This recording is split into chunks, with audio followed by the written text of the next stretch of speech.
Chapter 1. It all began with a marriage announcement. That being said, you're a married man starting today, Lord CLO.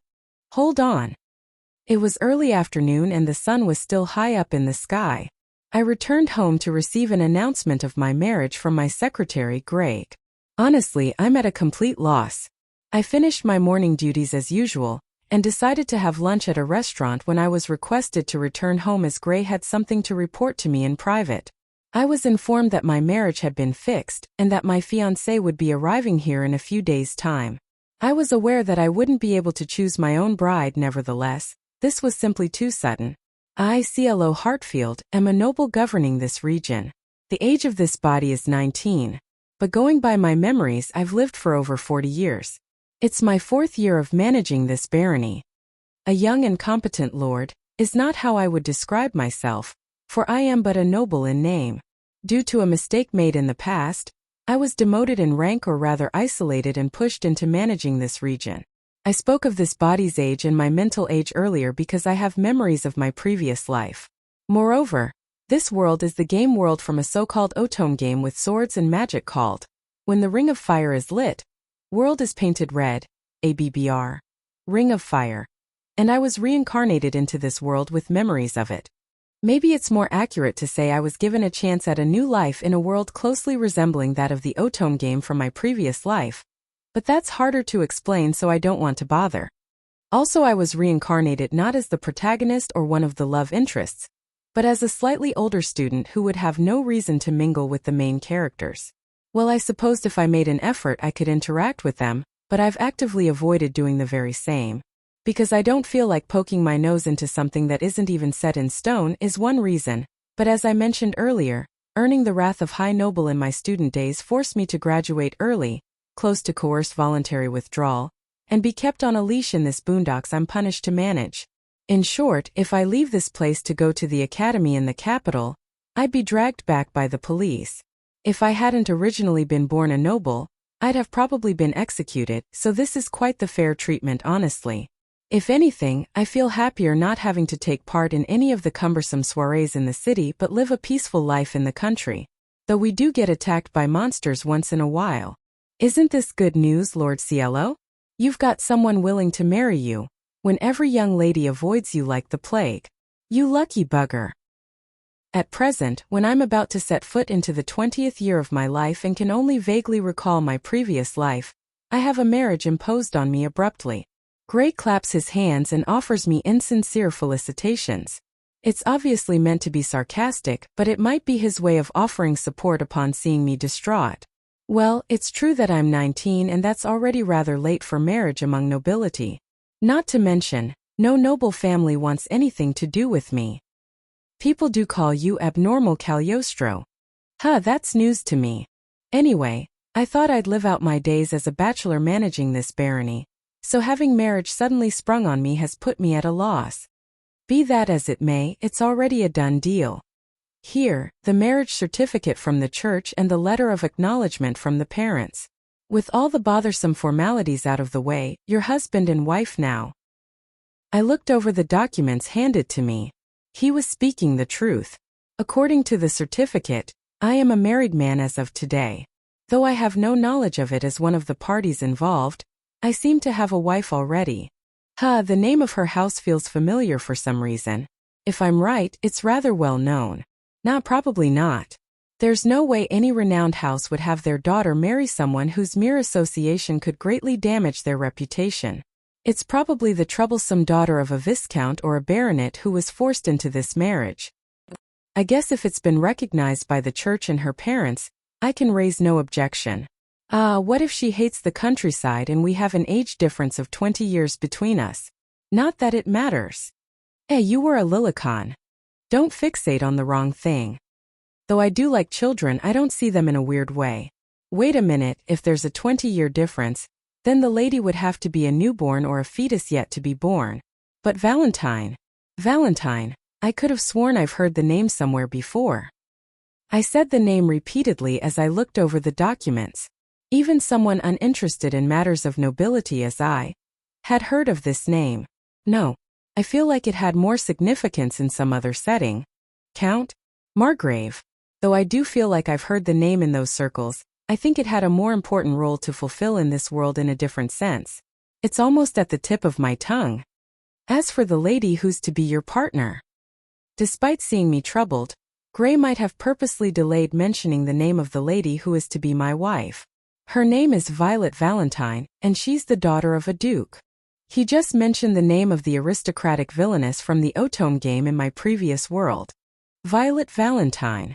With beautiful lilac hair, she was a significant character who went head-to-head with the protagonist a lot. An aristocratic Villainess with a fierce look in her eyes. I remember all of her endings, including the bad ending of the protagonist, were rather awful. If I'm not mistaken, the rough outline of them were as follows. Gets killed by the infuriated hero, love interest, after she hurts the heroine, protagonist. Gets killed by a monster, ends up a victim of a resuscitating monster, ultimately endangering the lives of the heroine and her party. Challenges the heroine and the hero to a duel and upon defeat, ends up a loner in the academy, drops out and lives out the rest of her days in an abbey in the countryside. Her futile death is mentioned at the end in passing. Same duel as above, but drops out and is married off to some ugly man in the countryside. Implication being she is subjected to the man's sexual perversions. A villainess she may be. It made people wonder if the devs had some sort of grudge against her that led to her ghastly treatment. Even as I was watching my sister play the game, I did think she had an awful temper, placed too much importance on status, and found her rather annoying and obstinate. Wait a second. If I am to trust my memory. I'm supposed to be the ugly man in the sticks. Chapter 2 Preparation for the Welcoming. My dear sister from my previous life. What are you doing now? Your brother is getting married for the first time since coming to this world, including his previous life. My sister, you would have probably celebrated with a hooray, while blasting a party popper. Then, after cooking the fried rice you're so proud of, we would eat it together and you would happily listen to the details of my marriage. Believe it or not, my partner is a noble lady, who I cannot match in status, a daughter of a duke. She's 4 years younger than me, and an undeniably supreme beauty that's wasted on someone like me. I have not been informed of the circumstances of why somebody, who's closer in status to the royal family, ended up marrying someone like me, who's only a noble in name, despite the existence of class system, but I suspect you, my sister, would know this as well. She was probably jealous of the heroine, involved an outsider to challenge her to a duel, lost and was forced to take responsibility. That's right, my partner is the rival character from that quasi-medieval style Otome game with magic and monsters that you used to play. To be honest, I was only watching you play it from behind, so some details might be different because my memories are fuzzy, but if things went according to that game, there should be no mistakes in the rough outline. Otherwise, I would have never been able to marry the Duke's daughter. It would have been unthinkable for her to marry a problematic feudal lord so far beneath her status from some rural countryside that was so unpopular among the youth that the only ones found there anymore were the ones with the most extenuating circumstances, unless something extraordinary happened. Things became this way because something extraordinary did happen though. From what I remember, Lady Violet Valentine has a very harsh personality. She's hot-tempered and often intimidating due to her high social status. She often loudly warned and reprimanded the heroine. She's a haughty daughter of the Duke who borrowed the prince's authority. Her personality became her downfall and she was kicked out of the academy by the heroine's love interest after continuously digging her grave, ultimately falling prey to a sealed monster. Oh man, I'm not confident that we can get along well. Her personality can also be interpreted as inflexible and serious rather than arrogant. So maybe it would be fine if I worked seriously as a feudal lord and treated her like a princess? Yeah, both of those are impossible. What's the matter? Should you not be preparing to welcome Lady Violet? Preparing, huh? To start with, my house isn't extravagant enough to make her live as a princess. The previous feudal lord from several generations away built it forcibly, so while it's spacious and has many rooms, there aren't many decorations and furnishings currently, perhaps as a result of them being sold off due to financial difficulties or one of the previous feudal lords making off with them. Furthermore, only Gray and I live in this mansion. I have no other servants. The other party is a young lady from the ducal family, who's been surrounded by dozens of servants through her childhood. with many of them being close to her to take care of her. Everything in the mansion must have been of the highest class too. In other words, forget about treating her like a princess. I can only pray that she won't get mad due to the difference in environment. And in order to avoid being scolded, I'm decorating my mansion to make it more presentable for the visitors even by a little bit. I wonder if she would prefer younger guys. Starry. I looked at Gray, who had brought in the dried tablecloth and was setting it on the table once again. He has beautiful medium-length gray hair, a slender body and pale skin, catching the hearts of the older ladies of this land and the occasional visitor women with his slightly masculine-leaning androgynous appearance as my secretary/family's pretty boy. I can only hope that he catches the eye of Lady Violet Valentine. Please stop. Are you planning to turn me back into a slave? As I kept watching, Gray hit his body with the tablecloth. Is he trying to seem weirdly bashful on purpose? Come to think of it, I think that expression was popular with men. I was just thinking that it would be nice if Miss Valentine was into young boys like you, Gray. I'd rather you hope that you're the one who's her type, Lord CLO. Me being her type? That's impossible. I think I'd look a little above average if I tidied myself up and dressed up, but Miss Violet Valentine must have liked the capture target. His Highness the Third Prince Vermilion Randolph with red hair and the purple eyes characteristic of the royalty. I saw His Highness when he was around 10 years old, but even then he was so handsome, I couldn't possibly match him in any way, shape or form. It seemed impossible to match him on the inside either. If he grew up to look the way he did in the Otome game, I'd easily be overshadowed.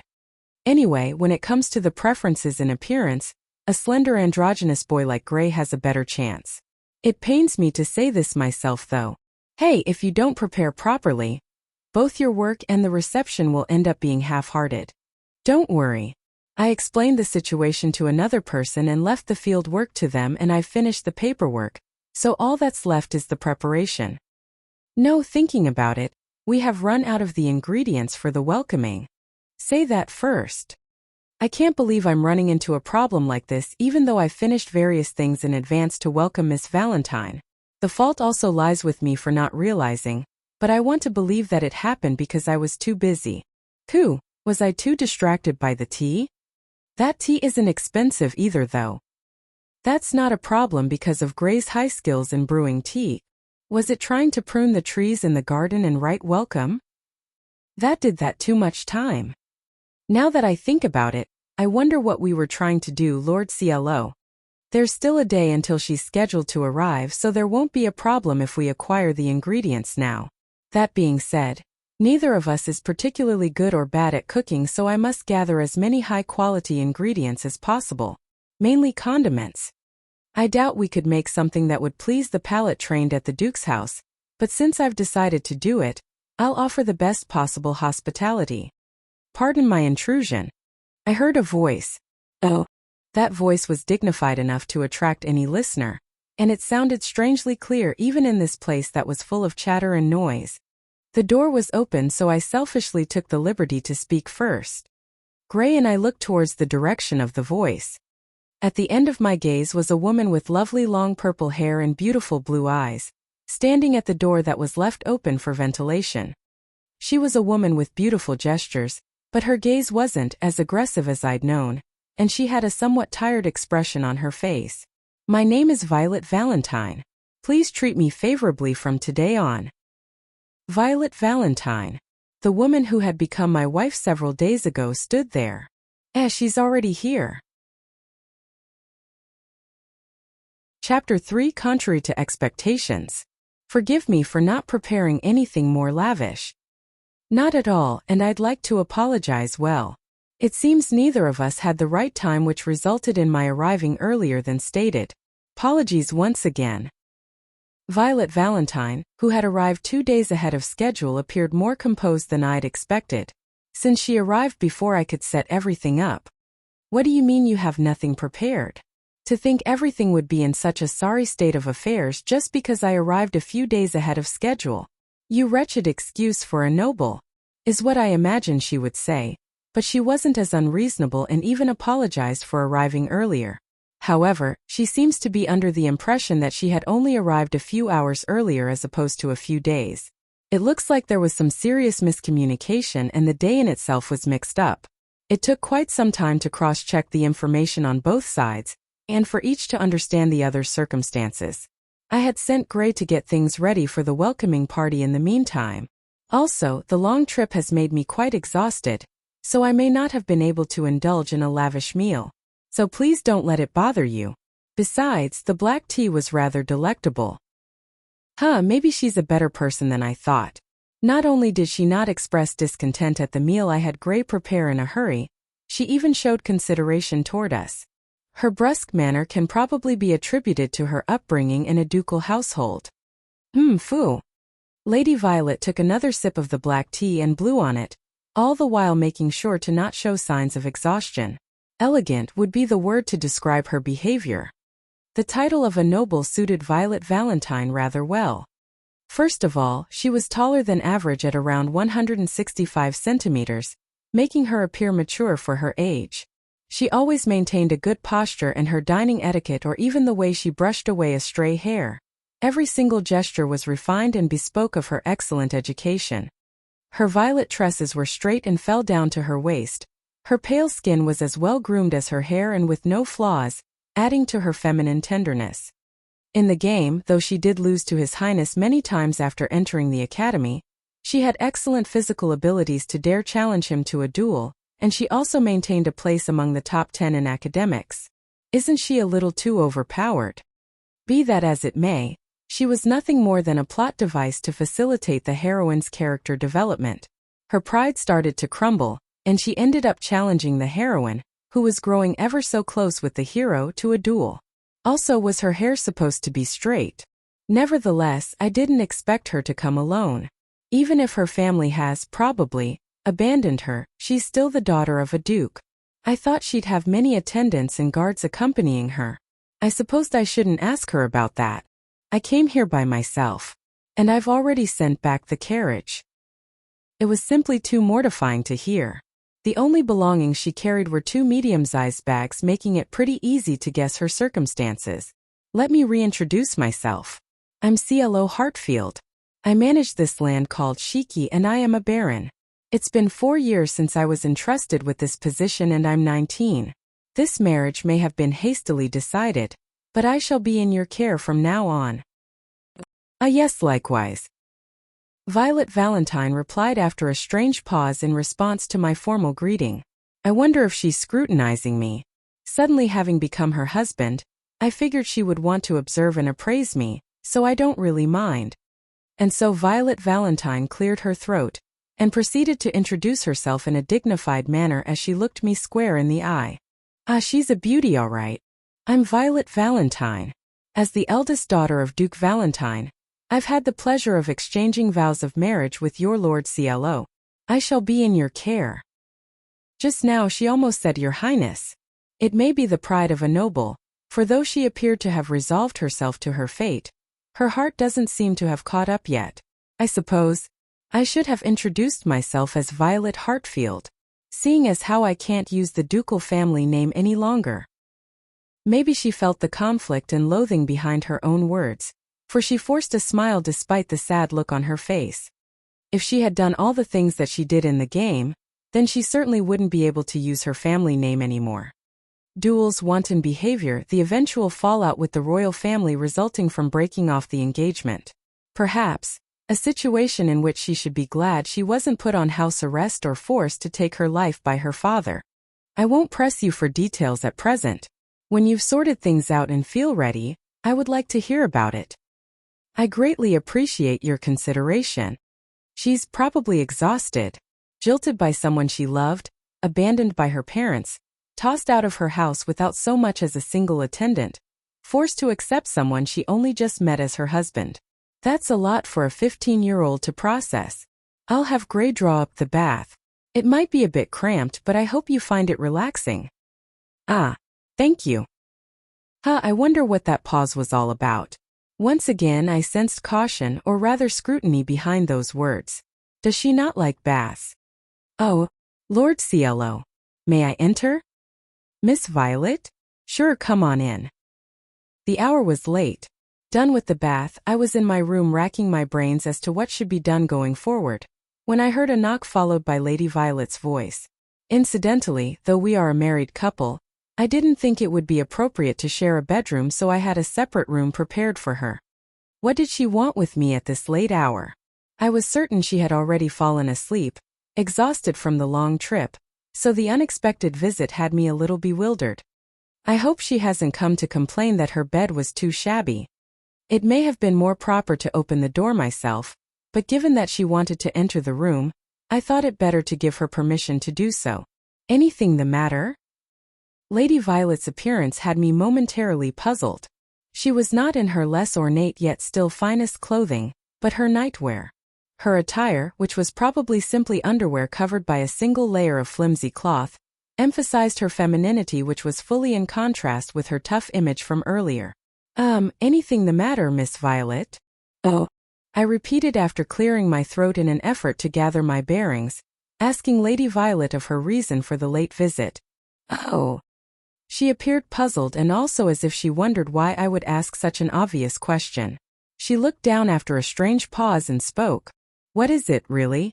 She's giving off a totally different impression from before. Lord CLO. After a brief pause, she appeared to have made up her mind and directed such a sharp gaze at me that I felt it should be accompanied by a glint. That gaze feels nostalgic. Vague as my memories are, that sharp gaze of hers reminds me of her art from the Otome game. As abrupt as this marriage was, and though today is the first time we met each other, we are already husband and wife. That's true. I really wonder what's up. We talked about it even at dinner. If an annulment is what she had in mind, she would have kept quiet and taken the necessary actions in secret. No, there's also the chance that she wanted to be upright with me. Though I'm personally not a fan of the idea, it isn't all that rare for nobles who don't even like each other to become couples through a marriage of convenience. That said, given that she was in love with her ex-fiancé, she may have not come to terms with this marriage. Though the marriage itself had been settled a few days prior, this is the first day we're together under the same roof. Yes. Which means, it's our first night together. Yes. So, I've come to be held. Alright, get a grip. Chapter 4. Take it slow, calm down. Now, the heroines in Otome games often don't have big breasts. I don't know if this is actually the case or not, but it's probably to avoid emphasizing their so-called sex. It's because the female users will be less likely to dislike the story if the main heroine makes the capture targets fall in love with her, not with her sexual appeal, but rather with her unique charm, cuteness, and her inner beauty. Rival characters often also don't have big breasts like the characters that appear in male-oriented dating sim games, but they tend to have a bigger chest than the protagonist. It's most likely to juxtapose the main character's inner charm with the sexual attractiveness. Please note that this is simply my humble opinion. And as for the reason why I'm pondering about this subject, it's a simple escape from my current situation. Lady Violet. After declaring that she came to sleep with me, Lady Violet took off her sleepwear, remaining only in her underwear. In this world, the stuff like lingerie from my previous life are luxury items. Many nobles wear them all the time, but commoners don't. Even with that in mind, her underwear stood out as a very expensive item. Its base color was black. The cloth was thicker in the important areas, as if to make the body look beautiful, and gradually became thinner as it moved up the body, all covered with lace. And the strings stretching from her cleavage to her shoulders seemed to be emulating a butterfly pattern by taking the fullness of her breasts in consideration. The undergarments were also a part of the outfit that accentuated Lady Violet's already very much present attractiveness. Although she's not petite and slender, her firm and well-built body has smooth curves, and the line from her groin to her lower chest, which is peculiar to women, is the result of training and maintaining her body shape, making the overall balance beautiful. She also takes care of her body with magic, and she has so-called delicate white fingers. It feels as if her loveliness is overflowing from her fingers and covering her whole body. And her chest. It's large and beautiful. I learned that the nicer something is, the simpler the compliments become. Personally, I find that a bigger chest in women really limits their variety in clothes, so a smaller chest is better. But it's not like I don't like bigger chests. I love them, in fact. Wait, what in the world am I analyzing calmly? This is really gross. First of all, I have to calm down Lady Violet. Otherwise, I won't be able to calm down either. In more than one way. Calm down, Lady Violet. First get dressed and then we'll talk things out. What are you talking about? We're a husband and a wife. So it's not strange for us to spend the bridal night together like this. I mean, you're not wrong, but still. No, that's not what I meant. I'm not saying that if we're going to talk, it's going to be when we're in bed together. Come on, Lord Cielo. Are you going to leave me be the only one dressed like this? Yeah, please don't approach me slowly. A lot of things are shaking and I don't know where to look. No, we're married. Since we're a couple, there's no problem with me looking and I won't be blamed for it. Gray might congratulate me with congratulations after snorting at me though.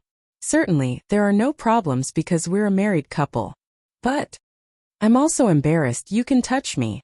Come on, hurry up. Her bashful expression was so adorable. I almost lost to the temptation. Her gestures that appear exactly because they're not calculated, her eyes, her breathing. She's just taking a breath, but even that sounds strangely like a loud exhalation. Don't lose, Cielo. I never asked for this situate. Or, do you also not find me attractive, Lord Cielo? Also, what is she talking about? If you're not attractive, then no woman is. Would it be impossible to play dumb like this? Do men like a woman they can protect after all? An adorable and charming woman, who always interacts with them with a smile. The charming woman Lady Violet is talking about is most likely that girl. The commoner girl who's smaller than Lady Violet, excels at alchemy magic, heroically says what she thinks is right and treats the nobles and commoners the same way. The heroine Lady Violet was jealous because she had things Violet lacked. I don't know which route of Ring of Fire she's following through, but the fact that she married me must mean that at least His Highness likes the heroine and hates Lady Violet. I've also already turned 15 years old, and as a noble, I am well aware of the importance of the first night between married couples. In the previous era, when the nobility was strong, the wedding night was especially important. Whether it was for political purposes or not, people would often do the deed on the first night of marriage. By the way, there was also a time when people were free to cheat on their spouses all they wanted after spending the first night together. However, in this day and age, cheating is basically out of the question. There are some nobles who have things like concubines, but as long as you're married, it's generally undesirable for you to have a relationship with someone other than your partner, unless you are royalty. I am prepared. Nevertheless, I myself don't like Lady Violet enough to make love to her, just because I've been swept away by the atmosphere. Lady Violet is serious. She's too serious and inflexible. This girl might be desperate, but she's also genuinely just trying to fulfill the teaching that a married couple should spend their first night together and offer their virginity. Family name over hatred. Teaching over humiliation. The lessons of the past exist to bring forth harmony. In order to protect the ways of the nobles. She's only acting out of obligation. Even if she were to be swept by the atmosphere now, she would probably still try to be a good wife. Rejecting the advances of a woman is a man's shame? You should not bring shame to women? I don't like that. I had a bit of a hard time in my previous life because of parents like that. Yeah, so. Lady Violet. So. I hate the current you. Alright, calm down. Let's continue. Chapter 5 Obstinate. Disappear from our sight and never show your face here again. At the academy, the last word from the person I loved was one of rejection. I spared no effort to become a woman worthy of His Highness. In order to stand by his side, I needed to become strong. I didn't mind even if it cost me my reputation, if it meant I'd be able to carry out my duties as a member of the royal family. Though, it ended with my reputation getting dragged through the mud. This is simply absurd. Killing someone like you would only make me a sinner. The day after breaking off the engagement, the words uttered by my father were devoid of even rejection. Each punishment doled out to me offhandedly were no more than announcements meant to get rid of me.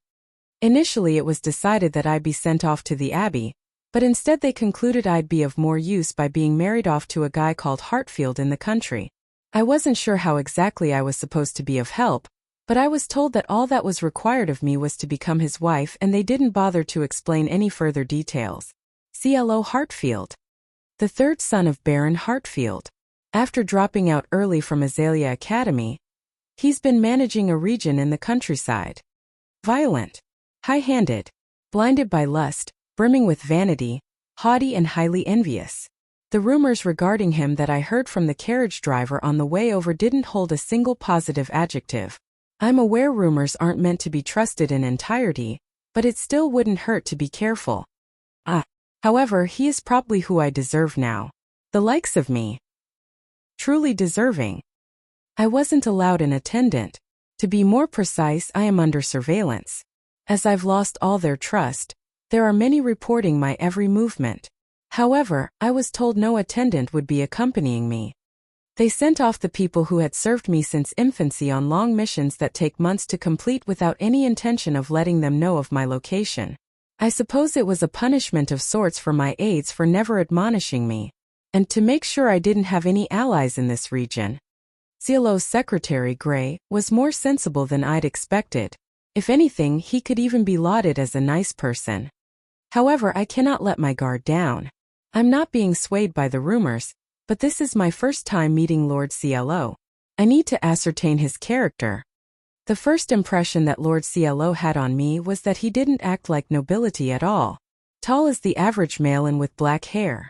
He was shorter in stature compared to His Highness, but he appeared a tad bigger, maybe by virtue of him being older. He certainly gave off the impression that he's well put together. Rather than being handsome or average in looks, he leaned more toward the plain side. His clothes appeared to be of fine quality, but after all the work done to welcome me, they were no longer tidy. To think the Lord himself would jump into the field and get his hands dirty to receive a guest. From what I've heard, there's no one else other than Gray and Lord CLO in this mansion. The mansion itself was unnecessarily excessive and built by the previous Lord some generations prior. Apparently there are wings even Lord CLO doesn't use, and without funds to hire any help, they seem to be managing things between themselves. As spacious as this mansion is, I wonder if it's appropriate for a man and a woman to have been living here, just the two of them. However, we aren't close enough for me to broach that topic. Moreover, I'm afraid of being recognized. The words I thought were just and for the benefit of His Highness were merely irksome to him. I can't help but think that the words I said on behalf of His Highness and the royal family were merely excuses to justify my own desires. I suppose I should have introduced myself as Violet Hartfield, seeing as how I can't use the ducal family name any longer. I am scared. The thought of losing my family name and never getting over my feelings for His Highness scares me. I can accomplish nothing with this kind of mentality. I am Baron CLO Hartfield's wife, and I need to behave with resolution befitting a baroness. I won't press you for details at present. When you've sorted things out and feel ready, I would like to hear about it. I greatly appreciate your consideration. Lord CLO, who had become my husband, didn't appear as bad as his rumors made him out to be, at least judging from his actions so far. I don't know how much Lord CLO knows about my circumstances. That said, I could see him trying to be considerate of me. I have no clue if he's being earnest, but I should be careful. I've heard that men are all beasts, that they may behave gentlemanly in public, but God knows how they are behind closed doors. I'll have Gray draw up the bath. It might be a bit cramped, but I hope you find it relaxing. I see. So he wants me to take a bath and wash up. Though the marriage itself had only been decided a few days prior, today is our first day as man and wife, in other words, our first night. Make yourself presentable to offer your chastity to me. That's probably what he means. No, hold on. He's the kind of man with a nickname like Abnormal Cagliostro. I don't know what they mean by abnormal, but the point stands that he's a pervert. It's possible that he'd try something while I'm washing up. Thank you. Fine, I shall act as a noble should and be frank and resolute. Even if he is my husband, Tobe, I need him to get it together in the bedroom. Regardless of whether he is a pervert or a weirdo, I want my first night to be done right. Nothing happened. It was truly a refreshing bath. Gray had gotten the temperature just right, taking into consideration my tiredness from the long journey, and though the bath was a bit smaller compared to the one at the ducal mansion, it was still big enough for me to stretch my legs. There were a variety of soaps to choose from and clean towels on the rack. I feel really grateful to Gray for taking everything into consideration, but I still can't seem to figure them out. I wonder if they are on their best behavior since we only just met. I can't let my guard down. It seems Lord CLO is also taking his bath right now. It will be the right hour once he's done, and he will probably visit my quarters then. I've heard that it doesn't matter how it happens second time onwards, but the first time you're supposed to wait for the man to visit you.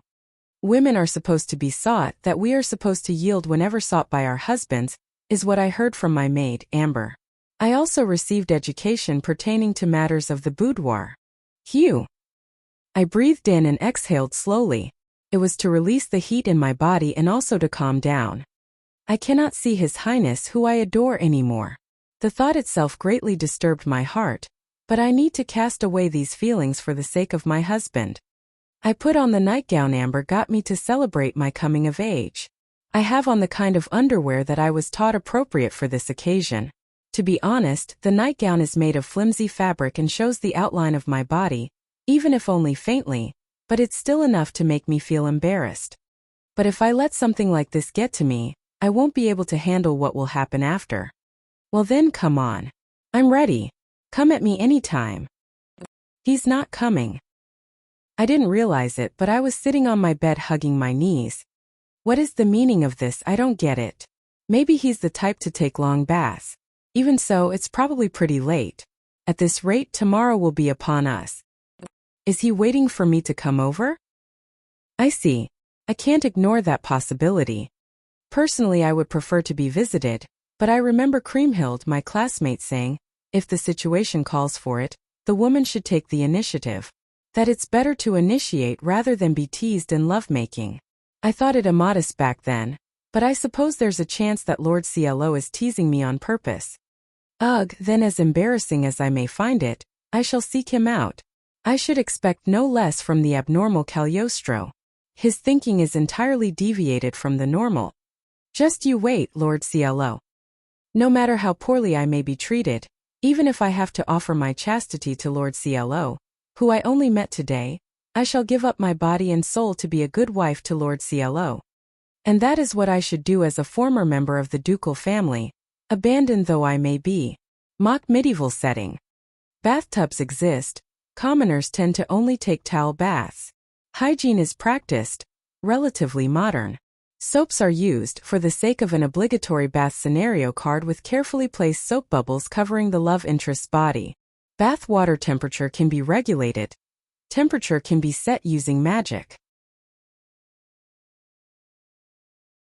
Chapter 6. I didn't look closely before or now. Oh. I was worrying about what to do in front of Lord CLO's room. After coming this far, I was starting to hesitate. If I opened this door, there would be no coming back. Besides, did Lord CLO even find me attractive to begin with? After all, I'm neither affable nor cute and I can't even look His Highness straight in the eyes. But I must make up my mind and enter inside. Calm down. I think I just have to look at him with upturned eyes and approach him slowly.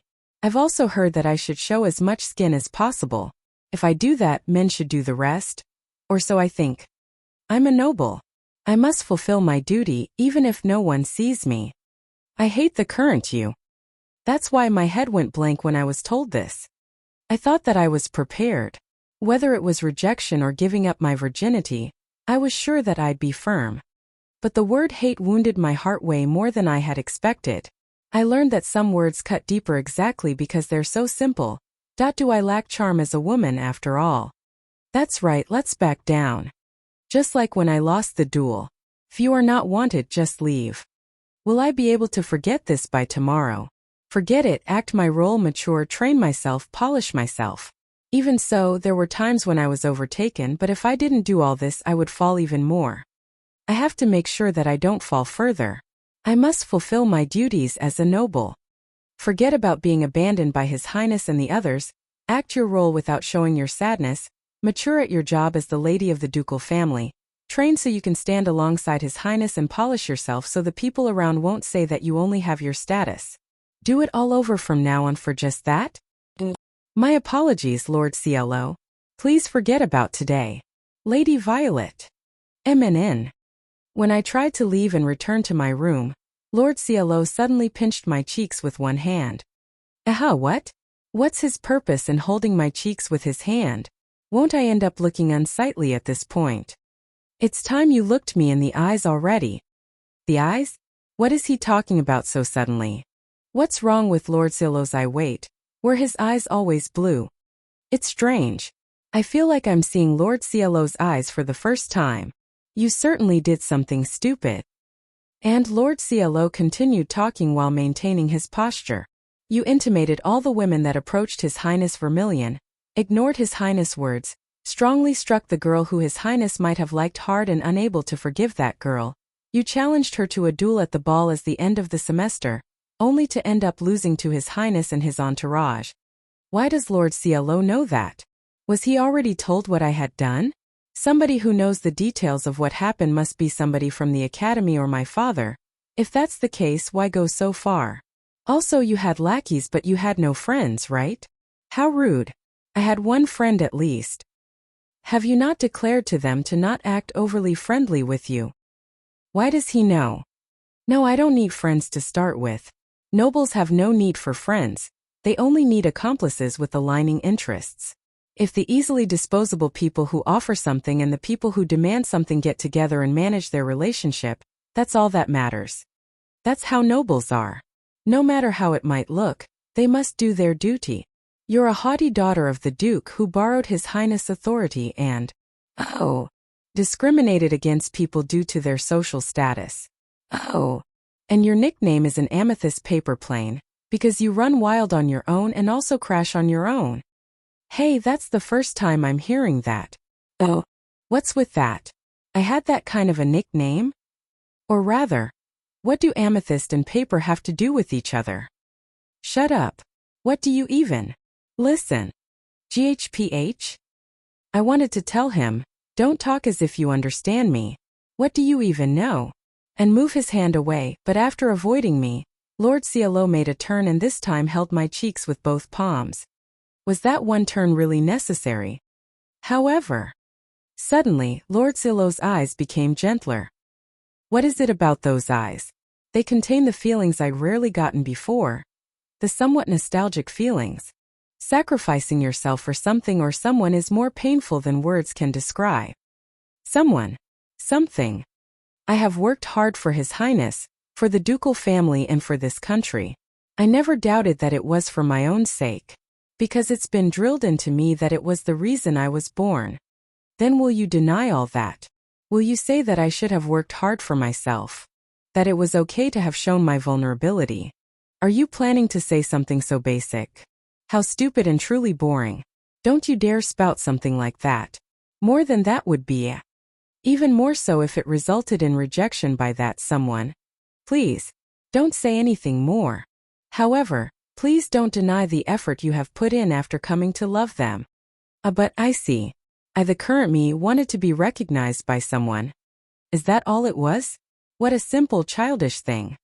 I wanted them to tell me that my actions that came from my pride as the Duke's daughter weren't wrong. You should be proud. So don't hate yourself. I hate the current you who hates herself. Lord CLO said. I was rejected by His Highness and the people around me, so I wanted somebody to be by my side. I was desperate and too caught up in the idea that if I had made a connection with my husband, I would not be alone. I avoided looking my partner in the eyes and might have been okay with literally anybody. Lord CLO must have seen through that rumors really can't be trusted. Thank you, Lord CLO. No, I'm happy if I was of some help, even a little. My cheeks were released. He was holding them pretty strongly so I wouldn't escape, so they were tingling. Now that I think about it, this might have been the first time I was touched by the opposite sex like this. I wonder if this is what they mean when they say that they've been damaged by the men. For now, I'd like you to wear clothes. I thought I missed what Lord CLO said in a whisper, but when I saw him blushing and looking away, I remembered how I currently looked. Certainly, my current appearance is a bit. No, but But today is still our wedding night. Will you make love to me? I will not. As expected, I was still rejected. Chapter 7. A former that often appears in reincarnation stories. Congratulations. Hey, stop with that face. The morning after Lady Violet's late-night visit to my room, Gray congratulated me while making tea in the dining room. I'm well aware of what he's congratulating me on. The first night we spent together as a married couple. It goes without saying what might have happened. Not like anything happened on that front though. Unfortunately, nothing you've imagined has happened. Really. It's as true as things can get. After her words of gratitude, I only engaged her in a conversation for a little while. I was worried about what to do when Lady Violet, who was tired from her long trip, nodded off while sitting. When I called out to her, she laid down on the bed. And knew. It's been a long time since I've been in bed. Let me off for today, Amber. And started sleep-talking, so I panicked even more, but nothing happened. I did think that she was adorable, but that was it. I don't know who this Amber person is, but from the way Lady Violet spoke, she must have been someone close to her, so I figured she must have been really exhausted mentally to mention somebody who wasn't even here in this situation. I felt bad waking her up when she was in such a state, so I slowly carried her to her room to not wake her up. It felt like if I left her the way she was, I'd be asked if I decided to sleep with her after all. I see. It's great that you treated her nicely. Gray was praising me with a smile that was different from before. Gray often pokes fun at me, but he doesn't tease me when I act for somebody else. He's most likely genuinely congratulating me. You took advantage of her vulnerable state with kind words, didn't you? I see, so that's how you ensnare women. Next you should aim to become a couple of lovebirds. I take my previous words back. When this guy teases me, he goes all in. Ensnare? Do I look like somebody who would do that? Unfortunately, I have my hands full with just myself. Mr. Yellow told me that telling men they've ensnared women is a compliment for them. Don't take that person's words seriously. Mr. Yellow is a cheerful grandpa who's self-proclaimed older than 80 years, self-proclaimed friend of the previous king, and a self-proclaimed love hunter. I told Gray that although some people use the term ensnaring women to mean making them fall in love, it was closer to the meaning of forcing them. That being said, I'm impressed you did not stumble over your words. She must have been unstable, the situation being what it was, but if I were in your place, it would have taken me everything just to calm her down. After hearing the meaning and showing somewhat of an embarrassed expression, Gray changed the topic. He'll probably ask Mr. Hierro later. But is he really going to ask about it? I do know that he's curious about it though. It was a coincidence. My thought just happened to match the exact words Lady Violet was yearning for. There's no way I can tell him that it was the result of me summoning up the memory of the Otome game from my previous life. To start with, I only remember roughly what Lady Violet did. Her actions might have been different from the actual story I know, and there are some parts that I probably remember based on my impressions. However, what I know for sure is that she self-destructed. And that she knew that her efforts were genuine. Otherwise, she would not have been able to remain as one of the top students in the academy, and she would not have learned to conduct herself the way she did. She had her strengths and faults, and I just didn't want her to be trapped in her past, unable to forget her faults. Is that how it is? Oh. Gray seemed a little puzzled by my words, but he seemed to have understood that there was no point in pursuing further and accepted my answer for the time being. Well, I doubt he'd be convinced even if I told him about my previous life and the Otome game. By the way, I have a question. As he said that, Gray clapped his hands as if remembering something. It's about Lady Violet. Am I supposed to call her Madam? If you do that, I'd have to be called Master, huh? Gray calling me Master? I'm fine with things staying as they are right now, but it's true that now that I'm married, my title will change too. In other words, our interactions until now. Master. Monsters have appeared, so let's go have fun together. Master, I was handed flowers. Its meaning is I love you in the language of flowers? I got it from a man though? Would you like to take a bath together, Master? I was taught how to wash you with my body like this. Huh. Suddenly not a single decent memory comes to my mind. Also, it feels extremely weird. It wouldn't be strange if he was in the position of a secretary or a butler, but Gray is both my secretary and family. Gray's full name is Gray Hartfield. Originally he had no last name and he was treated as the slave of the previous lord. For various reasons, he was abandoned, and by the time I became the feudal lord, he was in a weakened state in this mansion. At first he was distrustful of people and would only emptily whisper "Master, Master," while doing literally anything I asked for. In a sense it felt like an even more weakened version of how Lady Violet was on the day she arrived. Anyway, he gradually opened up to me and we came to treat each other the way we do now. In the process, I gave him the surname Hartfield. I guess that makes him something like my adopted child. My parents are fussy, so he's treated like a secretary though. In other words, you would make a child call you master and truly pervert it. Stop.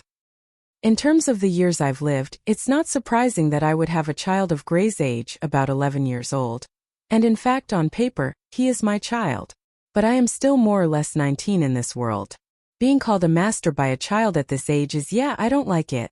Forgive me, I slept in until this late. As I was responding to Gray's jokes, Lady Violet rushed into the dining room. Although she was in a hurry, she was still well-groomed at least, which I think was very typical of her. But... Good morning, Lady Violet. By the way, please excuse me for doing this the first thing as you're up. Good morning, Lord Cielo. Is something wrong? This is not the academy. Lady Violet was dressed in the academy's designated school uniform. Did she bring her uniform all the way here? Or did it just accidentally end up in her luggage? At any rate, she still seemed to be tired. Her face was red, but she did not rush back to her room and tried to remain calm. She picked up the hem of her skirt, gave a brief bow, then went back to her room, changed her clothes in a few minutes and came back. Good morning, Mother Violet. Yes, good more what? And Lady Violet, who had just returned, froze up at Gray's words. Chapter 8. Getting used to it will take more time. I see, so that's what it was. I was surprised because I was suddenly treated like a mother. I explained the details to Lady Violet, who had returned to her normal self after freezing for a few seconds, while we ate a late breakfast. Lady Violet is still only 15 years old. It's not surprising that she would be shocked to be called a mother by somebody of Gray's age. On the contrary, I was worried that she would show contempt, but judging from the way she was drinking tea after the meal, that didn't seem to be the case. I thought she was so serious that she wouldn't be good with talks like this. I'm sorry about that, Gray. I did receive an explanation yesterday, but to be honest, I only understood that you're a secretary. No, you were tired, Mistress Violet, so it is only to be expected. And it is not a problem to treat me as a secretary in public. It would not be accepted well in the society if a word got out that a barren family adopted someone like me. You're right. I will also treat you as a secretary. Thank you very much. She doesn't have to worry about that too much though. Well, since slave trading is more or less forbidden in this country, possession is allowed for some reason, it's true that the public wouldn't think favorably of it. Lady Violet also seems to understand that and has decided to treat Gray as a secretary. But I'm still surprised. Although the matter of him being a slave is a secret, Lady Violet, who's fussy about social status, didn't say anything about adoption. Even if she wasn't herself yesterday. Wait, now that I think about it, I feel like there was a slave character in Ring of Fire too. I wonder who it was. But I see. There is no change in me being a mother. Wait, Lady Violet. Okay, Gray, my child. Outside of social gatherings, you may address me as your mother. Which variation of mother should I use? Nobles would use a more respectful or a formal name. I've also heard of your ladyship being used. It sounds noble somehow. Wait, how serious are these two? No, at least Lady Violet is serious. She seriously thinks that her child is really her child, whether they're adopted or not. I've been thinking about this since yesterday, but maybe this person isn't an overly serious and arrogant noble lady, but rather a natural airhead. Maybe I just misunderstood her because of her villainous reputation, and she's actually just a sheltered noble lady who's easily influenced. Calm down, Lady Violet. You're not mistaken, but you're still not right. Lord CLO, I was just reflecting on how inflexible I have been until now. I should try to become more flexible. That doesn't mean you should accept everything. In the end, I still stayed as Lord CLO, and Lady Violet ended up being called Mistress Violet. It seems like it will be a long time before Lady Violet's flexibility is honed. After eating breakfast and drinking the after-meal tea, Grey, Lady Violet and I went outside to do the work of the feudal lord. At first I thought it would be nice to show her around the land while introducing her to the residents, but I had some urgent business, so I decided to take care of that first. I was going to give her a tour in the afternoon, so I thought I'd have her wait at but as a wife, I want to have a good understanding of my husband's work. And I also want to help, she declared, so I couldn't refuse her. For the time being, she would be observing for a while and then help with simple things. Lady Violet wore clothes that were comfortable for going out, but she was dressed in the kind of black clothes that you would expect to wear when going outside in the city. Grey and I were also dressed the same way though. By the way, Lord CLO, there is something I would like to ask you. What's wrong? Oh. Then Lady Violet questioned me and Grey as soon as we arrived at the workplace. When I looked at her, she looked sincerely curious. She was probably curious about what we were carrying and the place we were at. I heard that there was an urgent job for the Lord. Yes, it's urgent. I'm sorry, I forgot to ask what it was about. May I ask about the details? Come to think of it, I only said that it was urgent but didn't mention the details. Grey and I probably had some difficulty saying it, but as long as she's helping, we have to explain it to her. We're farming. We are farming. I'm sorry, can you repeat yourself? Yes. We will be plowing fields with a hoe. Yes. How what? Is this really the feudal lord's job? On the miraculously hot day, Grey and I were plowing the fields. In this world, due to the wondrous power of magic, the harvesting season and cultivation methods for vegetables and other crops are often different compared to my previous life, but it's still necessary to till and fertilize the soil to sow seeds. It can't be helped, Mr. Green hurt his back. Yes, it seems that if we don't plant them this morning, the harvest will be delayed. No, I get it. But still? Lady Violet was bewildered. The work of a feudal lord varies greatly.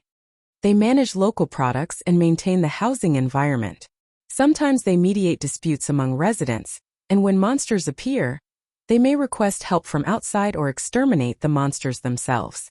It's not surprising for barons and viscounts to cultivate the fields with their own hands. Although there are times when paperwork and contributions to the country are a headache, the feudal lord's job is basically to protect the daily lives of the residents and to aim for development. Do you have any experience with this kind of work, Lady Violet? I've been taught by my father that this is not the kind of work we should do. I've honestly never even touched the soil except as material used for classes. Oh, there are certainly people like that in the royal capital. In addition, as a daughter of the ducal family, she wouldn't even think about playing with dirt. This might be a strange sight for Lady Violet, whose family is more involved with work like management and negotiation. Come to think of it, I seem to recall a scene in which the heroine touches soil normally as an alchemy material. His Highness helps her, and when Lady Violet sees him covered in dirt, she admonishes the heroine. Maybe she does not have a good image of playing with dirt. But here in Shiki, things are more troublesome. Today was still a normal work day due to Mr. Green's physical condition, so I thought Lady Violet would have been fine as well, but maybe it would have been better to have her stay at the mansion and mention it to her casually when showing her around. Lady Violet, please rest in the shade of the tree. It's hard to do it all of a sudden when you've never even held a hoe before. I'll take you up on your offer. I'd like to take a look around, but I can't just wander around on my own. While looking at the soil, Lady Violet moved to the shade of a nearby tree without trying to touch it until the end. And she just stared at me without even trying to sit at the base of the tree. Is she really trying to learn? Or does she have something on her mind when looking at me? I think it will take some time for her to get used to it. I just hope she won't give up on me by then. Grey and I plowed the field while holding our own hoes. During that time I was really being watched. It's hard to work like this. Chapter 9 Grow Athletic Naturally. Shiki, the region I'm in charge of, is in the countryside and a little peculiar. In that, it houses a slumbering sealed monster, natural disasters rarely occur, and its inhabitants themselves are rather unusual. Half of the population consists of people native to the land, with most of them being seniors, and the other half are screw-ups who did something in the past and were banished here. For example, the place we're headed to at the moment is one such place. Lady Violet, Shiki has only one priest and one sister. The priest isn't present today. I see. The location was the church. It was a very conspicuous structure near Mr. Green's field, and as it had caught Lady Violet's eye, I decided to show her around. Though Shiki may be in the countryside, it has a church of the national religion. Looking as impressive as my own mansion, I'm told it was once a place where a lot of people of faith gathered, but it now houses only 2 people. The reasons being the decline in population and the land depreciating in value. There are all manner of residents in Shiki. Most of them are original inhabitants of the land and, I may have no right to say this, but the rest are people who have made mistakes in the past, is what you're trying to say. There's no need to stand on ceremony for my sake. Mistakes. She's being considerate as well by putting it that way. Yes, Shiki is a place that many, who are driven away from the city, drift into. They aren't people who committed serious crimes like murder, but people who fall under. Establishing proof of their crime is a pain, but their existence itself is even more of a pain, or any move from them spells trouble, and so on. Which means this church has people who violated the doctrine or embezzled donations. Is that right? Well, why don't we meet them first? Though I'd prefer if you keep in mind that everyone has a history. If you say so, Lords. I'll wait. Why are you en garde? You will find out very soon. I asked Gray to move Lady Violet away from the door, and gave him instructions to protect her in a way no harm befalls her. I breathed in.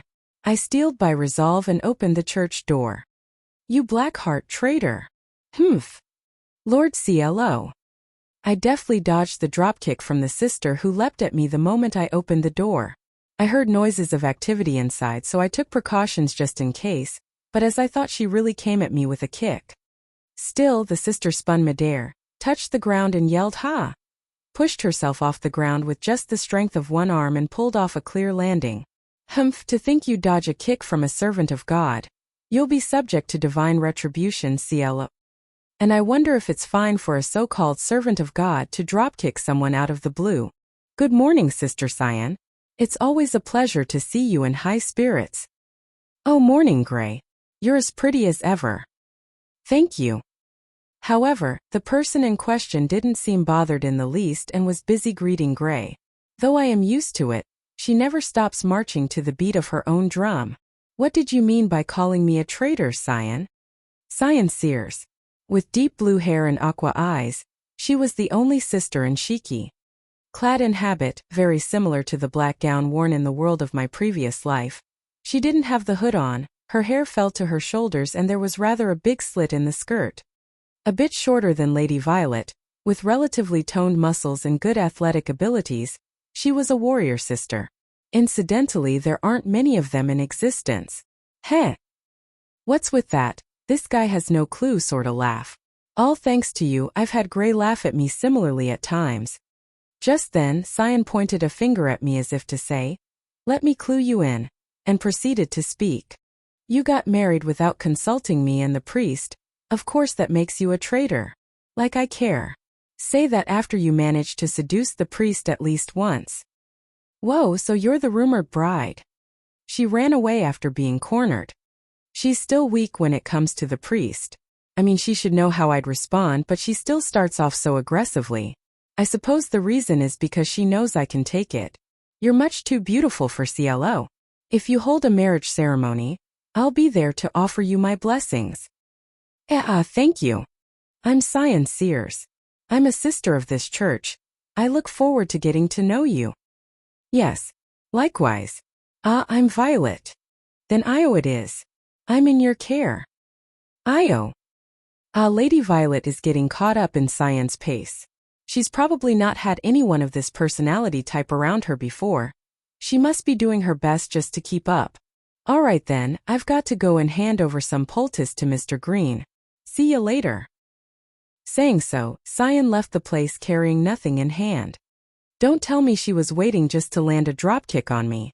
As it happens, when Cyan leaves the church unattended, there's no one else to look after the place, but it's never locked. It may look like a security risk, but everyone is used to it, and there's been no incident so far. Lady Violet, you seem to have a lot on your mind. Is anything wrong? After Cyan, the storm had left, Violet stood bewildered looking in the direction of her exit. Oh, that sister just now. Miss Cyan, her attire was different from usual, was it not? It would appear so. I'm not acquainted with any other sisters, so I can't quite comment on that, milady. I can guess what Lady Violet wants to say. Even if it wasn't against the doctrine, there must be quite a number of inconveniences to dressing that way. As I understand, with the exception of parishioners, doctrine states that members of the clergy like priests and such, excluding a few, are to not wear under. No, I'm probably mistaken. If not, she wouldn't be able to move about in that manner.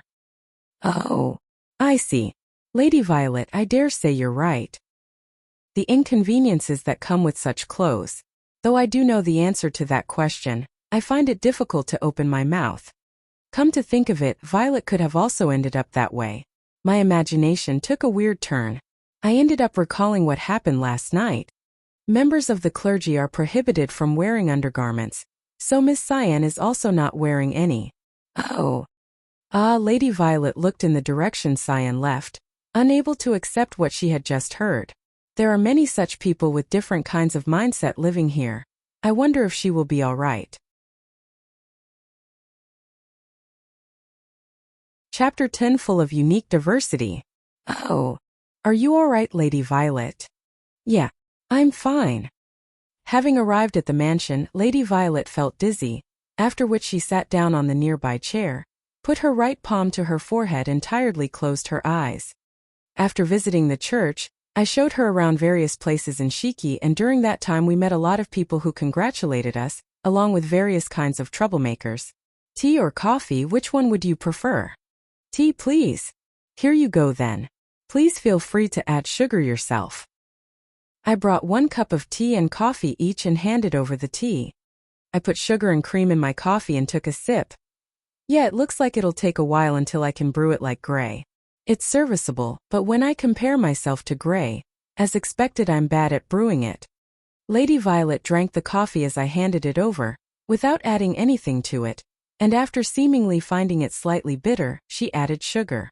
However, that bitterness seemed to have distracted her somewhat. Then, after a small inaudible sigh, she started mumbling towards nobody in particular.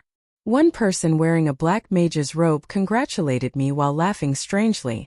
Another one told me to come to him if I was ever injured, promising to heal me after observing my injury. Then there was that person who proposed to me on our first meeting, and another person who bombarded me with incomprehensible jargon out of nowhere. Not to mention, there's that matter of Miss Cyan punching the Archbishop. No, I shouldn't make judgments so easily. They are all unique people. I mustn't badmouth the people of the fief. You don't have to push yourself. The problem wasn't in Cyan's behavior, but rather in the fact that she punched the Archbishop and sent him flying. There is Orchid, who is obsessed with black magic. In addition, while his appearance and actions are suspicious, he's a relatively good person. There is also Ivory, who loves healing injuries. So much so that he gets excited during the process and almost got expelled from the medical field. He's an excellent doctor who's reluctantly staying here because he cannot return to the city until several years have passed. There is Kaki, he came to Shiki because he got involved with too many women. He's an idiot, but he's not a bad person. If the other person refuses his advances, he pulls back respectfully. There is also Apricot, who is just a delusional edgelord, so there's no problem if you just leave him alone. Although, he can actually use magic, so he's a relatively troublesome type of an edgelord with actual ability. Anyway, Lady Violet met many problematic people. It's not surprising she would be tired after being surrounded by many unique people. The capture targets she must have been close with at the academy must have been very unique too, but they're probably on a different end of the spectrum. Also, what was that strange human-shaped lump of metal? It's Robot. It's very popular with children. No, it was definitely not something you could write off with just that. Rather, what's a robot? A robot is a robot. There is a person inside, but he's just shy.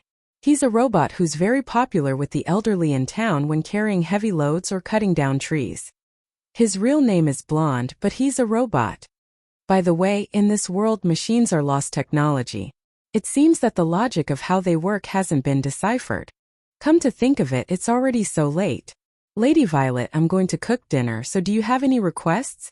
We've received many things, so I should be able to accommodate you to some extent. Looking at the time, it was 6 p.m. It will be a little late if I start preparing dinner now, but if I don't make it, we won't be able to eat at all. Oh. I finished drinking my coffee and headed towards the kitchen where I had Gray bring all the vegetable and meat I'd received as a wedding gift. Something that's easy to. Wait, you're making it, Lord Cielo? Yes. Gray isn't here and it's my turn today. By the way, Gray is now out to return all the energizing food to Khaki, who secretly snuck them in. I'm gonna punch him the next time I see him. There is nobody else who can cook, right? I heard that it was just you two. It's natural for the commoners to cook, but nobles don't cook much. Even for barons, it's common to hire somebody to cook, and those who cook are commonly not treated well. It's different for royal palace chefs, but for nobles they're seen as just servant A. But in this mansion, Gray and I take turns to cook. Since I have the commoner sense of the 21st century ingrained in me, I didn't really fit in with the values of not cooking. Thanks to that, my parents didn't look at me well though. Anyway, something easy to eat, was it? I was given some beefsteak plant, okra and myoga, so I can mix them with tomatoes and make a salad. I don't know if it'll fit Lady Violet's taste, but I'll make it as delicious as possible. To be honest, with my cooking skills, I can only make it palatable, but the vegetables of Shiki are delicious, so it'll be fine, it should be fine.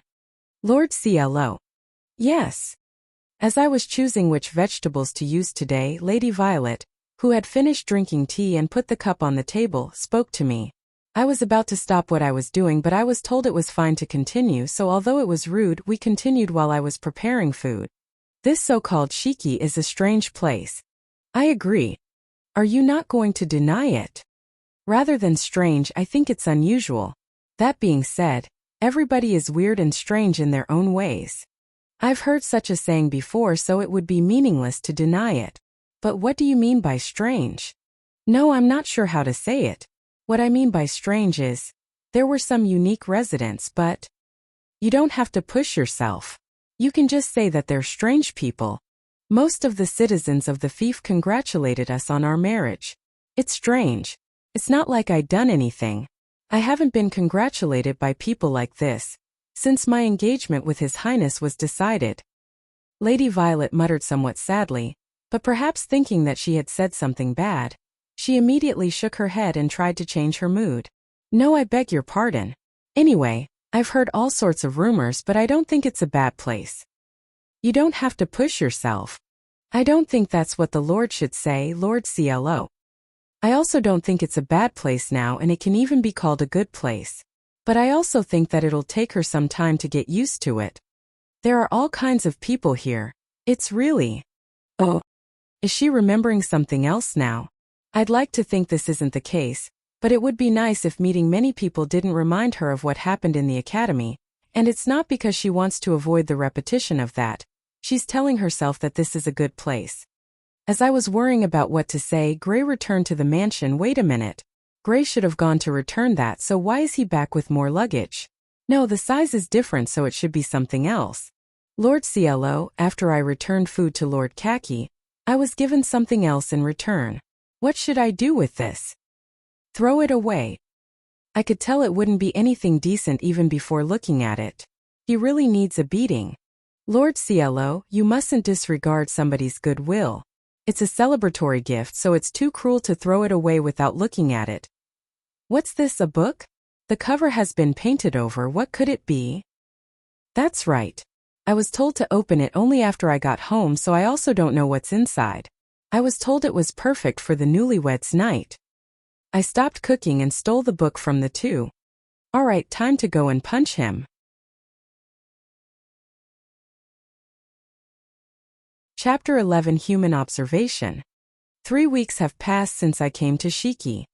There are many inconveniences compared to when I was in Azalea Academy, like things being harder to obtain or the means of transportation being limited, but I've been getting used to it little by little. Lord CLO and Gray are also taking good care of me. They help me with everyday tasks, so I'm not dissatisfied with my life here. Teach me things I don't know about and help me gain more experience little by little. They pay attention so I won't push myself too much, but it's not like they won't let me do anything at all. They check on me first and then assign me some tasks. Though when I occasionally say something to denounce His Highness, they can't help but shrink back. I've also learned a lot about people here in those last 3 weeks. First, Gray. She's a girl who excels in the magic aptitude for all attributes. Currently she's our adopted child/secretary, but I've heard from her that she's a former slave. It seems that the former Lord of Shiki was a terrible person, who kept multiple slaves to satisfy his greed, neglected his duties, and was hated by the locals. Therein, Gray was discarded when Lord CLO became the next lord, because she was too skinny and useless. Even just listening to it made my blood boil. But when I asked her why she decided to reveal the matter of her being a former slave when I'd never find out if she never told me, the fact that I was a slave will not change.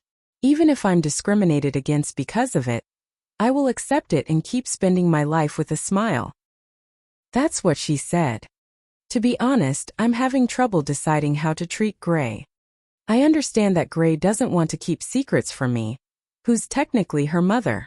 However, she's basically a commoner, who has neither distinguished herself in war nor made any contributions to the kingdom. At the academy, I completely disavowed the actions of that woman who became close to His Highness due to their difference in status. Will I be able to see Gray not just as a secretary but rather as a family? I do know that she's not a bad girl though. Here I come. This is a direct transmission from Lord Apricot. My wrath freed from the oppression. Awaken thy fire, O turning wheels. Mow the grass normally. Yeah, I know that she's not a bad girl, but we have to do something about the way she's so easily influenced. Next is Miss Cyan. From what I've heard, she's a year younger than Lord CLO and used to work as a sister in the royal capital. It seems that she ended up coming here after punching the Archbishop because she didn't like him. I'm surprised she wasn't executed. She's the kind of a person who lives at full speed, just like my classmate Creamhild. She has magic aptitude for water, and she has a relatively high amount of mana. However, she doesn't seem to like using magic herself. When I asked her for the reason, because it's faster to just punch them than to make a mess. That was her answer. Her physical abilities certainly not only rival those of His Highness or his friend Chartreuse, it might even surpass theirs. But when I asked her if that was all right for a nun, if I, as a person full of faith, am saying that it's fine, God will let it go too. She said with a nice smile, I think it's probably not good, but if push comes to shove, Priest Snow White will settle things, so it should be fine. If I don't convince myself like that, the image I have of sisters will crumble down. Would I have spent time with people like this if I had been put into the monastery? However, while it may be rude to say that this was unexpected, Cyan was wrapped in a mysterious atmosphere whenever she was praying. There are many other odd, unique people, but the one I don't understand the most is Lord CLO. Leaving aside people who are plain incomprehensible, Lord CLO is somebody I still don't quite understand well. Although he has excellent physical abilities, he does not have much mana for a noble. In fact, he has very little. Also, Lord CLO isn't very noble-like. He cooks his own food and he sews his own clothes. According to him, he does sewing as a hobby. It may be that he's trying to put himself in the shoes of the commoners to build a good relationship with them, but I didn't see much of the conduct of the nobles that I'd learned in his actions. If you ask me whether I'm dissatisfied or not, I would say that I am dissatisfied. The nobles must act as exemplary models for the society. At least he doesn't act in the way of the nobles as I know it. Lord CLO? He didn't discriminate against me and even gave me his family name when I didn't trust him at first. He is somebody I'm greatly indebted to. He isn't noble-like? Yes, that's why I treat him casually sometimes. CLO? He says weird things sometimes, but he's not a bad person. But yeah, he's not noble-like. That's what makes him good though. Also, he can survive even if I hit him seriously, so I can fight him without holding back. Dear Cielo? Unlike the previous lord, he's a caring boy. He's about the same age as my grandchild, but I'm still indebted to him in various ways. Nah, I'm not letting that pass through. Green. That's Iran. Cielo, you ask? He's a man of many stories. More importantly, what do you think about coming under me and being held if you guys are longer married? Haha. Cielo? He's a good person who even accepted someone like me. Work is calling. I'm going to save the sea god for a moment, while then taking off. Lord Cielo is loved by his citizens. Even though it's only been 3 years since he took over as the Lord and he's only 4 years older than me. Lord Cielo certainly has a strange side to him. Sometimes he'll guess right all the things I'd done at the academy, and sometimes he looks more mature than his age, though he's often childish. I wonder what's the way of nobles that I know and have learned to aim for until now. Lord Cielo differs greatly from what I've learned about how nobles should act. If I had to say, he acts more like that girl, treating everybody equally. However, if Lord Cielo is loved, maybe His Highness was attracted to her because that's what nobles actually seek. Milady. And while I was worried, the one who suddenly stood in front of me was a woman who I didn't know well, and who was wrapped in a somewhat colder atmosphere than the residents of Shiki. But I know why she's come here. There aren't many reasons why somebody whose purpose is spying on me would stand in front of me. I have a message from the master. Do not cut loose. That is all. I know. He only has your best interests in mind, milady. Please understand. Yeah, I know. I'm well aware that my father doesn't care about me. However, I don't know what he will do if his watchdog judges that my noble demeanor isn't up to an acceptable standard. I also understand that keeping up that act would never help me become as beloved a figure as Lord Cielo.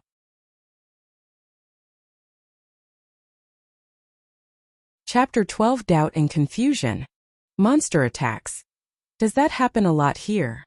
Well, it's neither too frequent nor too rare. At the forest a little removed from Shiki, Lady Violet and I were marching through the forest while keeping a wary eye out. The reason for this outing was a monster attack in one of the farms somewhere that happened this morning. Monster attacks weren't unusual in Shiki. They rarely attack humans, maybe because they are aware that they would be actively hunted down if they ever did, but instead descend the mountain and destroy produce in search of food. That said, the incident this time was a bit peculiar. I've never seen such footprints before. Me neither. The footprints left behind by the monster this time belonged to an unidentified kind. If it were of a new species and not local, the countermeasures that need to be taken will also vary. That's why I requested Cyan and Priest Snow White to guard the town for the time being. I wish Robot were here at times like these.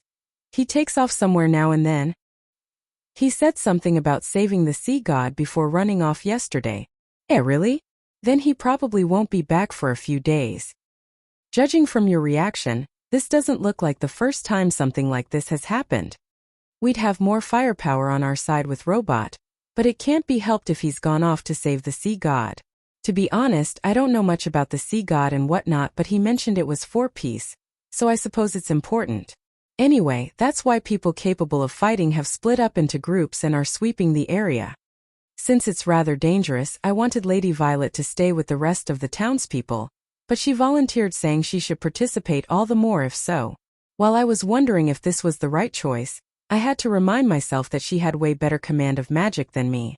I've yet to see her put that power to practical use in a fight, but I'm sure her magic is stronger than mine. That said, since she was still unfamiliar with the territory, she had to team up with me to take part in the hunt. Probably because of the rain yesterday, the ground is squishy here and there. We need to be careful where we step. Yes, it's much easier to lose your balance than you think, so please watch out. It's been 3 weeks since Lady Violet arrived in Shiki. At first, she was a little lost and unfamiliar with the lifestyle here, but she has been unexpectedly proactive when it comes to helping out with my job or mingling with the townspeople. I feel like she hasn't quite accepted the townspeople into her fold yet, but she's exceeded my expectations with how fast she has accustomed to the lifestyle in Shiki. In fact, her wanting to join us in the hunt this time is also further proof of that. Just that, she's much different from the image I had of her. By the way, do you have any experience fighting in such an environment? I've had some training navigating through terrain with poor footing in the academy, but it was specifically maintained that way for training purposes. Alright, the spot that's a little removed from the academy. I've seen many event cards related to that. Card. I remember event cards with scenarios like poor footing tripping up the love interest, hero, and him pinning down the protagonist, heroine, or conversely, the heroine tipping over and the hero embracing her to stop her fall. In short, it was a pretty convenient place perfect for events to happen. Anyway, like I mentioned before, I've never actually had to walk anywhere. I've grown used to it to an extent, but I apologize if I cause you any trouble. That's alright. Everyone starts somewhere. Partners exist to support each other. Sorry and thanks. No offense, but Lady Violet is a lot more honest than I expected. She doesn't treat all townspeople equally, but if she doesn't understand anything, she asks right away and helps around proactively. Even when it comes to cooking, after learning from me and Gray, she's able to handle a lot of it by herself, albeit slowly. As her stats were already crazy to begin with, she picks things up quickly. Though she hasn't fully accustomed to life in the country, which is no different from a commoner's, she's still making an effort to adapt. As I am a noble more or less and also her husband, I have a better standing than the heroine who is a commoner, but maybe I'm just seeing sides of her that I didn't know of. Eek! The ground is slushy. Are you alright? Lady Violet, that ivy can't support your weight. Egah. Oh, thanks, Lord Cielo. You really saved me. Not at all. I'm glad you're not hurt. I caught Lady Violet as she tripped, for which she thanked me. Maybe it's just a matter of course, but it clashes with the image of her in my head. When I held her for a moment, she felt so soft. No, stop with the weird thoughts. Just focus on the hunt right now. Let's just set aside the fact that Lady Violet is incomparably soft and different from my expectations for later. Let's also not think of words like squishy or soft. Lord Cielo. Shush. I wasn't thinking about anything. What? Oops, my mistake. This isn't the time to be making weird responses. Looks like Lady Violet sensed something. I switched gears, stood still and strained my ears to get a feel of our surroundings. Water? Yes, it seems to be. Upon trying to pick up sounds from around, what we heard wasn't the sound of nature or that of small animals but the sound of water. However, there isn't supposed to be a river in the vicinity. I wonder if the monsters are playing around in puddles. But it sounds too loud for that. If it's a group of monsters, we should retreat after checking them out. It's better to not pursue them. Understood. I'll cast spells to erase our scents and hide our presence just in case. Don't stray too far from me. We whispered to each other and Lady Violet used space preservation, magic that erases our scent within a certain perimeter among other things, and perception obstruction, magic that hides our presence though it doesn't fully conceal us. Though basic magic they may be, the fact that she could easily cast two different kinds of spells simultaneously made me feel a bit envious, because I wouldn't be able to do it as swiftly. Anyway, as stealthily as possible, we made our way to the source of the noise. I took one step forward at a time as I shielded Lady Violet. A woman's voice? Though I meant to stay quiet, hearing the voice made me speak out involuntarily. Yes, what we heard was a woman's voice. Don't tell me she's being attacked. Let's hurry. It could be a lost traveler under attack. Naturally, we transitioned from a walk to a run. If she's being attacked, we need to rescue her. However, if there's a group of monsters, rushing in recklessly would only make things more dangerous. Calm down. I quickly made my way towards the source of the voice. For some reason it felt strangely hot, but I had no time to entertain that thought. Finally, we reached a clearing while following the direction of the voice. And there. Beauty, beauty, beauty. Good job, my children. Let me convey my gratitude to this place, to this hot spring. Come on, let's jump in. Rough. Oh, I see. You guys also want to sing praises of my beauty. There we saw a pervert go into the hot springs with monsters and strike poses in the nude. The woman assumed poses in succession, one would typically see in works of art, and demanded approval of her beauty from the monsters. What can I say? I'm lost for words. Does this happen a lot here? God forbid.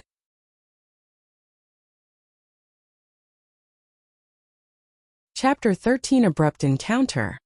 That woman was truly a pervert. While it's natural to be unclothed in a hot spring, I have no idea why there's a hot spring in such a place. What's unusual was to share it with monsters. Well, maybe I could let it slide if they were the harmless kind, but still no one would pose for the monsters or flaunt their naked body as they engage in a conversation with them. Hoo-hoo.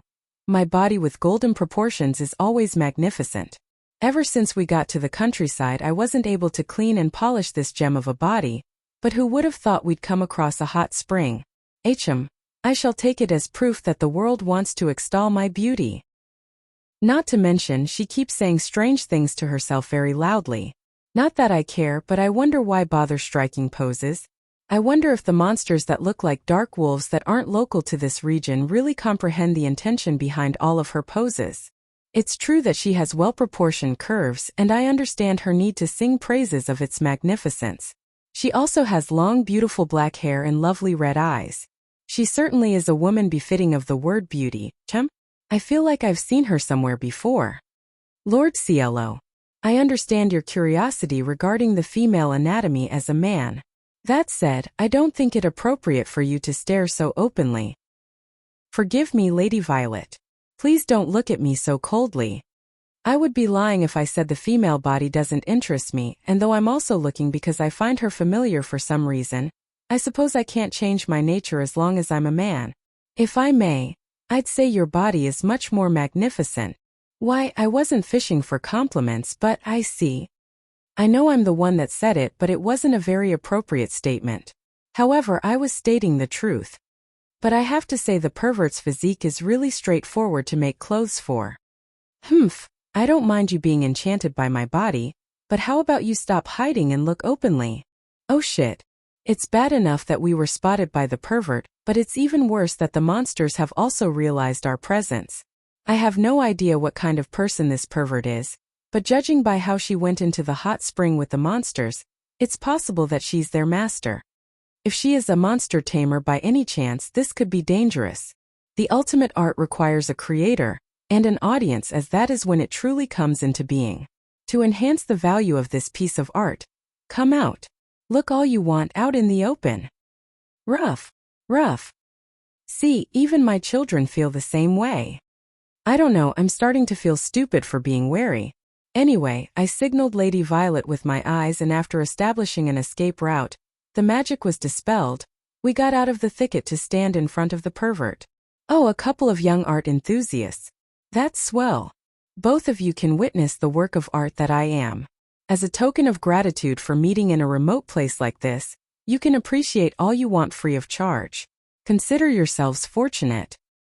Saying so, the pervert made no effort to cover herself but proceeded to strike more poses. Yes, we have our fair share of weirdos in Shiki, but I've yet to come across one of this kind. I feel like she'd get along well with the lust demon Kaki. Sorry, but do you mind if I ask you a question? What would that be?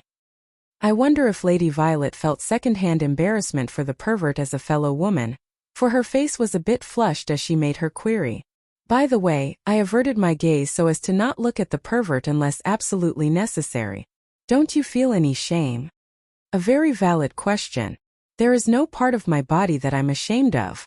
Where is the need to cover myself? Oh no, she's cool. I feel like I'm seeing a halo behind this oddball pervert. Ah, are you two lovers by any chance?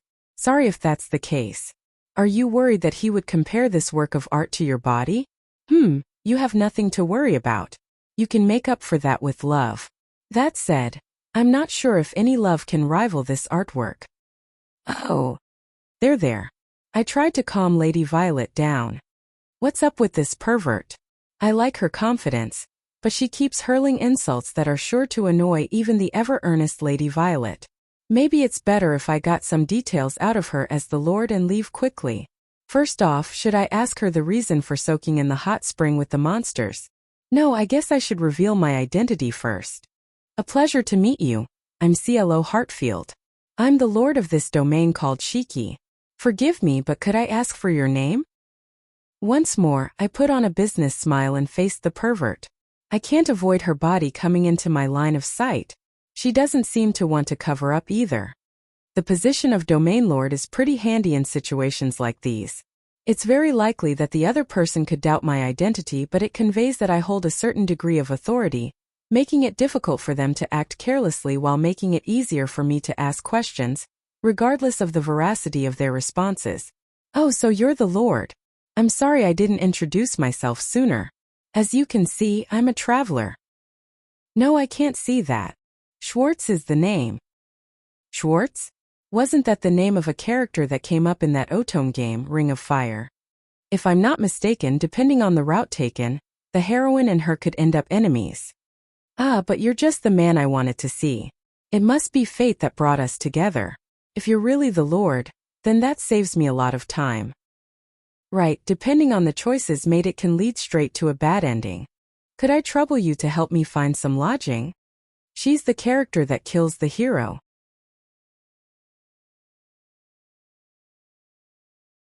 Chapter 14 Fun and Games. Shiki. I and Gray were helping Miss Schwartz find suitable lodging. There are mainly 3 places that offer accommodations in Shiki: the tavern/and/guild called Rainbow, the church, and the mansion of the domain lord, which would be mine. Usually I'd recommend Rainbow, where you can get 3 square meals a day and have a leisurely stay, but if the guest dislikes commotion and is indifferent towards religion, then I'd recommend the church. And when either is no good, or if the guest is someone of elevated status, then I'd suggest they stay at my mansion. Given that Miss Schwartz wasn't averse to a boisterous atmosphere and had planned to stay for a week, I proposed she stay at Rainbow. I do apologize. Looks like my children caused much trouble. And once I explained the reason why we were in the forest back then, Miss Schwartz, carrying a shoulder bag that looked like a guitar case, apologized, looking very sorry. Side note, she was wearing proper clothes this time. Tapered pants as black as her hair, a comfy blazer in the same shade of black, under which she had on a white shirt. She also had on a pair of black industrial gloves, making her body covered to the full extent possible. And yet, upon inquiring why she was showing off back then, the value of an artwork goes up in value precisely because it's not observed often. Feeling relieved that she wouldn't be flashing anyone in Shiki made me briefly entertain the idea that she might be nice, before catching myself and realizing that someone who brazenly shows off their naked body in public is not normal after all, so I settled on labeling her down as a pervert with rules. Are you a monster tamer, Miss Schwartz? Not really. I've just been able to communicate with what people call monsters ever since I can remember. I met those guys while traveling and they ended up tagging along, which led to them straying from their habitat and running off. Monster tamers are basically people who can have monsters do their bidding. Among them, there are those capable of forming emotional bonds with monsters, but in Miss Schwartz's case, she only seems to be able to communicate with them and doesn't have any under her control. She refers to them as my children, simply because she tends to refer to all monsters that follow her that way. Though I know that there's a hint of truth and deception in that statement. That said, I do want to apologize to the victims and remunerate them appropriately. Could I trouble you to help me with that? That's all right, don't let it bother you. I would acquiesce if the attack had been intentional, but it appears it was merely a coincidence. The monster disturbance this time was not spearheaded by Miss Schwartz, but simply the actions of the monsters that apparently followed her. It didn't result in casualties, and the monsters that were in the hot spring with her also went back to their habitat after being urged to do so by Miss Schwartz. I couldn't possibly not do anything. All of this happened because I doted on them. It wouldn't be beautiful to take advantage of your kindness, turn a blind eye and go about my way. Though she does have a weird side to her, she seems to be earnest at heart.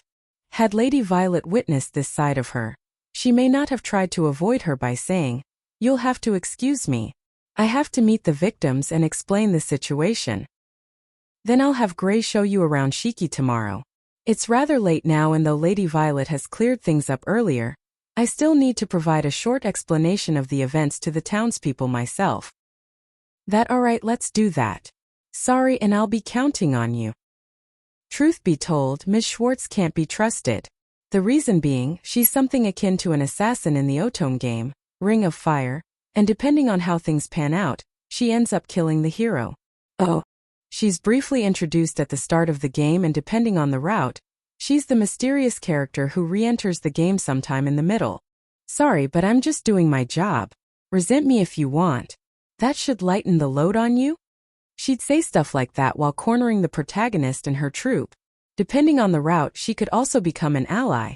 But the fact remains that fundamentally she's a threat. A woman who would do anything from investigation to assassination in exchange for money. I did get the feeling that she was narcissistic, but I never imagined that she'd be this big a pervert. Now how shall I proceed? I'd be glad if it ends up being nothing but groundless apprehension. However, if her arriving in Shiki wasn't mere coincidence, there's no guarantee that she wouldn't harm me or Lady Violet or certain townspeople who are trouble but excellent in their own regard and of high status. On the other hand, even if I take precautions, the other party is a professional. A novice like me would be easily found out. That said, given how she's staying for a week, she will have to be watched to an extent. By the way, you said your name was Gray. Yes? Did you need me? As I was thinking of ways to deal with her, Miss Schwartz suddenly turned to look at Gray. Don't tell me she's here for Gray? Because he was a child of noble lineage all along and she's here to look into it and take him back? If that's the case, then I need to protect Gray. No matter his past, so long as he's against the idea. He's my family and I must protect him. Nothing, I just thought that you're pretty. So how about it? Do you want to play with me tonight? Hey, what the hell are you thinking of doing to Gray, you perverted woman? I thought she had common sense, but never mind, she's a pervert after all. She's around 17 as I remember, but to think she'd want to lay hands on a kid 6 years younger than her. Was that her preference? Play. Sure, I'm okay with playing trump or games that use hot stones. Though it would have to wait until after I finish work. No, Gray. That isn't the kind of games this person has in mind. Gray can speak of adult matters, but he's still a boy who doesn't fully understand them. If he's going to get caught up in something weird, maybe I should exercise my authority as the domain lord and have him leave the place. Really? I'm glad to hear that, Gray. No one can beat me in poker or president. I like playing different local games by their rules in places I visit. I hope you can teach me this and that. I don't mind. Would that be all right, Lord Cielo? As long as you don't make a racket and inconvenience people around you. Of course. Oh. Anyway, after letting the innkeeper know that they can throw her out if she tries to pull anything weird, Gray and Miss Schwartz joined the others in the tavern and had a grand old time playing games. Shit, I really can't get a read on her. Hello there. Are you the client who hired me for the job? Yes, that's right. As you wished, I've reached Shiki. I see. Then please do as you were asked. The next time you contact me can be after you're done. Noted. Let me verify the details once again. The request is to kill Lady Violet Valentine, is that right? That is no longer a Valentine. Yes, I got that. Expect good news soon. By the way, you sound different from before. Did something happen? I'm simply trying out a new role.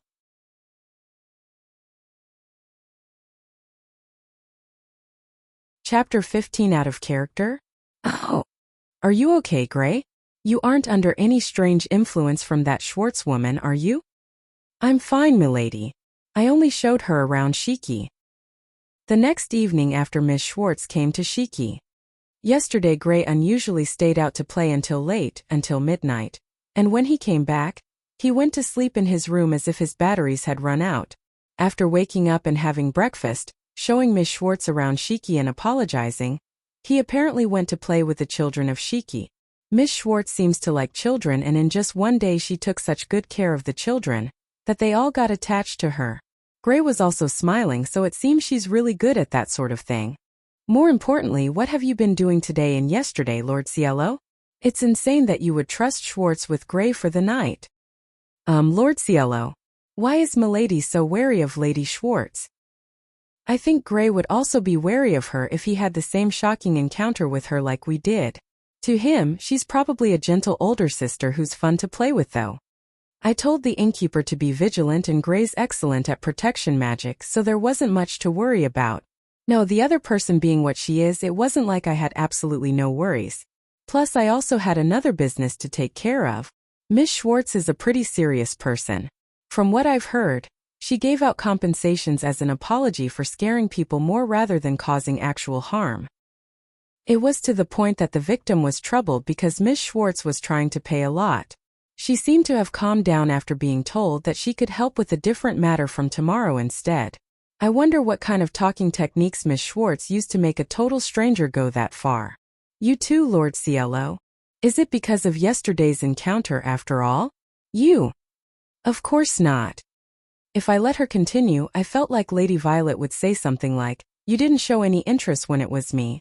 So I cut her off before she managed to say it.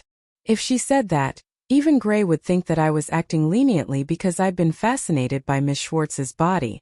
He looked like he didn't understand what was going on, but I didn't want to explain anything. Besides, as the Lord, I am always vigilant. There's a chance that she's a scammer who's trying to blend into Shiki by taking control of the children's hearts to commit fraud. I'm working on taking countermeasures and confirming her identity. Oh, was today's business related to that? That's right.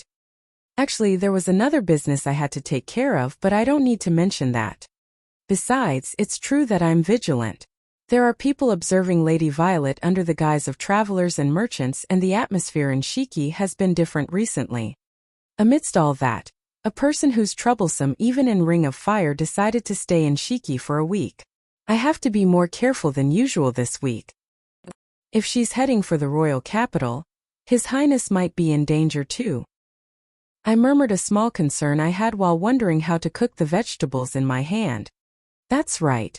Even if Miss Schwartz's reason for coming to Shiki is purely recreational, if she heads for the royal capital, there's a possibility that she might cause harm for His Highness and other people. If she's going to cause harm, I try to stop her even though I have no connections to His Highness, though I don't know what would stop her. I can't prove her past crimes and I can't mention anything about crimes that she may commit in the future.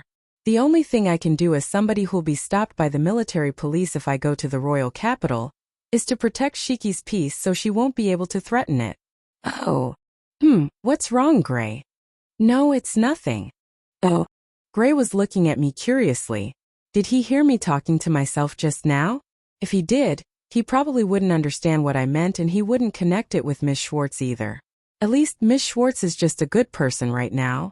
CLO, did you leer? That came out of nowhere. The next morning, Cyan, who came to sponge off our breakfast using the absence of the priest as an excuse and was eating with me, suddenly started treating me like a pervert. At least it's not a line I want to hear from somebody who remodeled her habit to make it easier to move around when kicking and whose clothes have a deep slit that exposes her thighs a lot when she moves intensely. Sorry, did you hear? That Schwartz person is bad news.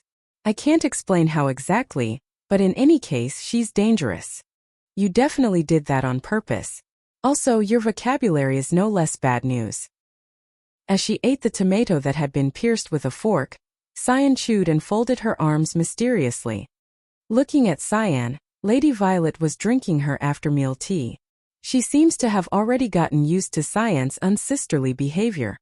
Though she was still surprised when Cyan opened the door suddenly this morning and demanded food. I got into a fight with that Schwartz person yesterday.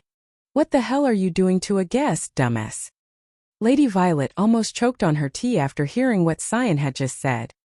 She had malice. When I talked to her, she said I wasn't beautiful, and she also said stuff about my clothes so I couldn't help it. That's not a valid excuse. But if Cyan actually felt malice, maybe Miss Schwartz was trying to do something. Cyan might be like this, but she's pretty sensitive to the presence of evil and demonic monsters. Perhaps Miss Schwartz was trying to do something in Shiki after all. Wasn't she just exposing herself to show off her beauty? Haha, that couldn't be it. Wait, why are you looking away, CLO? Because I can't deny it. Anyway, when I tried to put her in check to exorcise the malice, she acted scared on purpose. On purpose? Yeah, I don't know how to put it well, but it felt like she took a defensive stance to act like an amateur despite being aware that I was keeping her in check. You're also something else for recognizing that. Besides, her median line didn't shift and the malice disappeared even though I didn't exorcise anything. It might have been my imagination, but I thought it would be better to be careful, so I came here to warn you. Thanks for the meal. Sister Cyan, there will be black tea from the eastern country after dinner. I remember you mentioned liking it before. You're as thoughtful as ever, Ray. Thank you for the compliment. After hearing this story, I was even more worried about what to do. Oh, I can't judge whether that malice was something brought by Miss Schwartz's past or if it had anything to do with something she tried to do here. What I do know is that Miss Schwartz has become wary of Cyan now, so the chances of her acting openly have decreased. Lord Cielo, I'm also curious, but it's not good to have too much suspicion. There's a possibility that you're making her uncomfortable by treating her like a criminal even before she's done any harm. Those don't sound like the words of a person who was so worried about Gray yesterday and wary of Miss Schwartz. That's true, but were you not the one who said that she was a serious person, Lord Cielo? You're right. I nodded at Lady Violet's words and decided to stop thinking about the countermeasures now. It's definitely not good to be too worried. Maybe the anxiety I felt yesterday was unfounded, and it's possible that Miss Schwartz, who was a character in Ring of Fire, and Miss Schwartz, who's staying here now, are completely unrelated. Say, Ray, are those two always like that at home? Yes. Is something wrong? MH. Just thought that they don't look like a married couple. Is that so?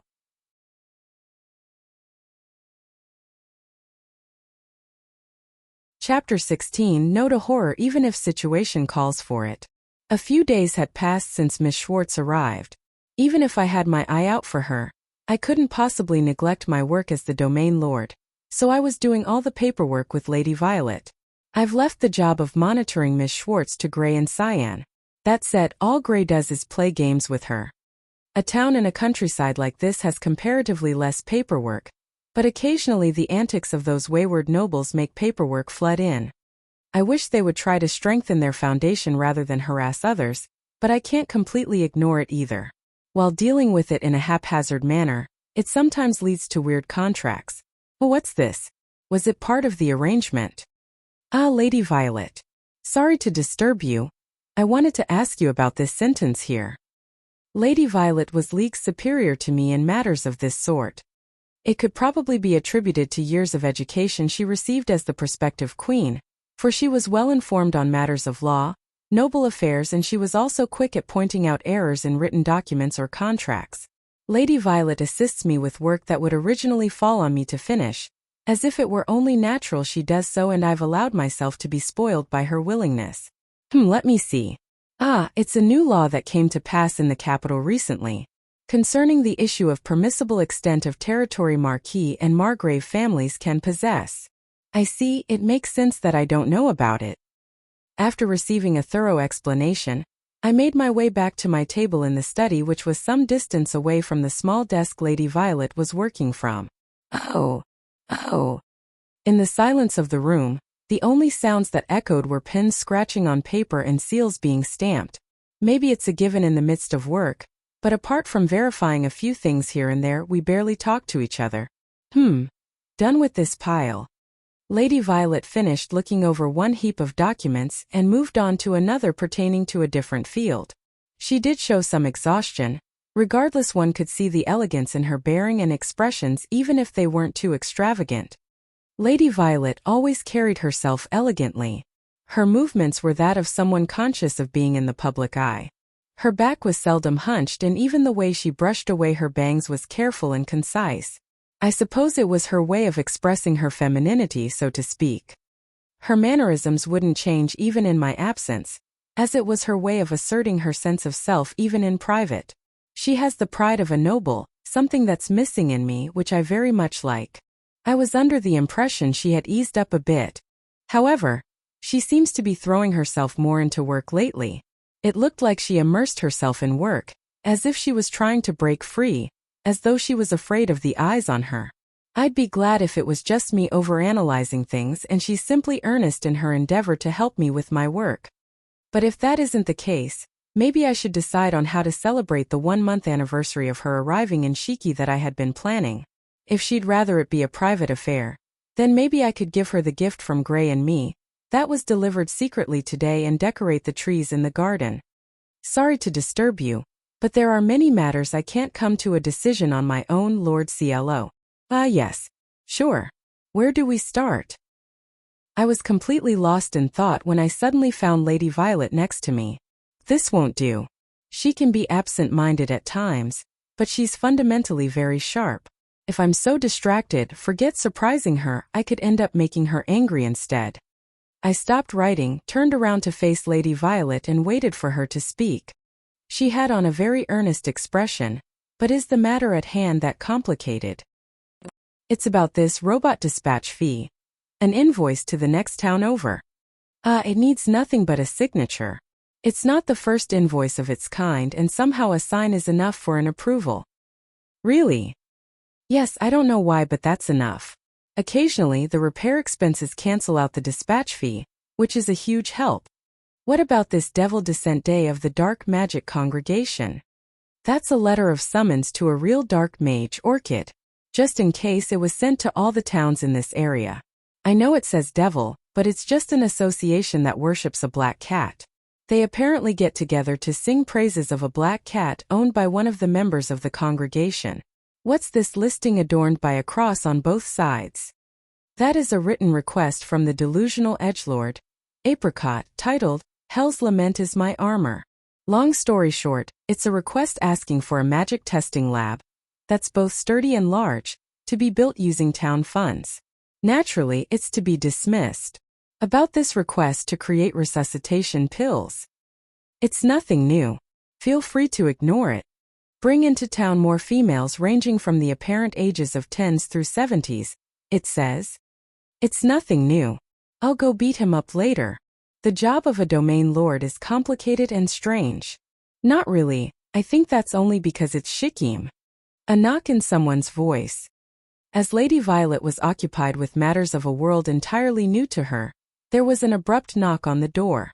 It sounded impatient, as if the person was in a hurry. Who is it? Gray would simply enter without knocking, and if it were Cyan, she'd even break the door down if she had to.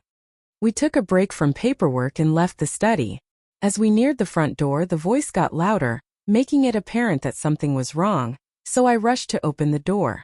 Whereupon I found Ms. Blue, a resident of Shiki, standing outside. My kid was. Calm down, Ms. Blue. First explain what happened. I'd never seen Ms. Blue look so terribly flustered. Realizing something was wrong, I ran up to her and Lady Violet soon followed, looking worried. Lady Violet rubbed her back in an effort to calm her down. Ms. Blue slowly stopped hyperventilating and regained some of her composure, or so I thought. My kid was abducted by a monster, and proceeded to inform us of the incident happening at that very moment.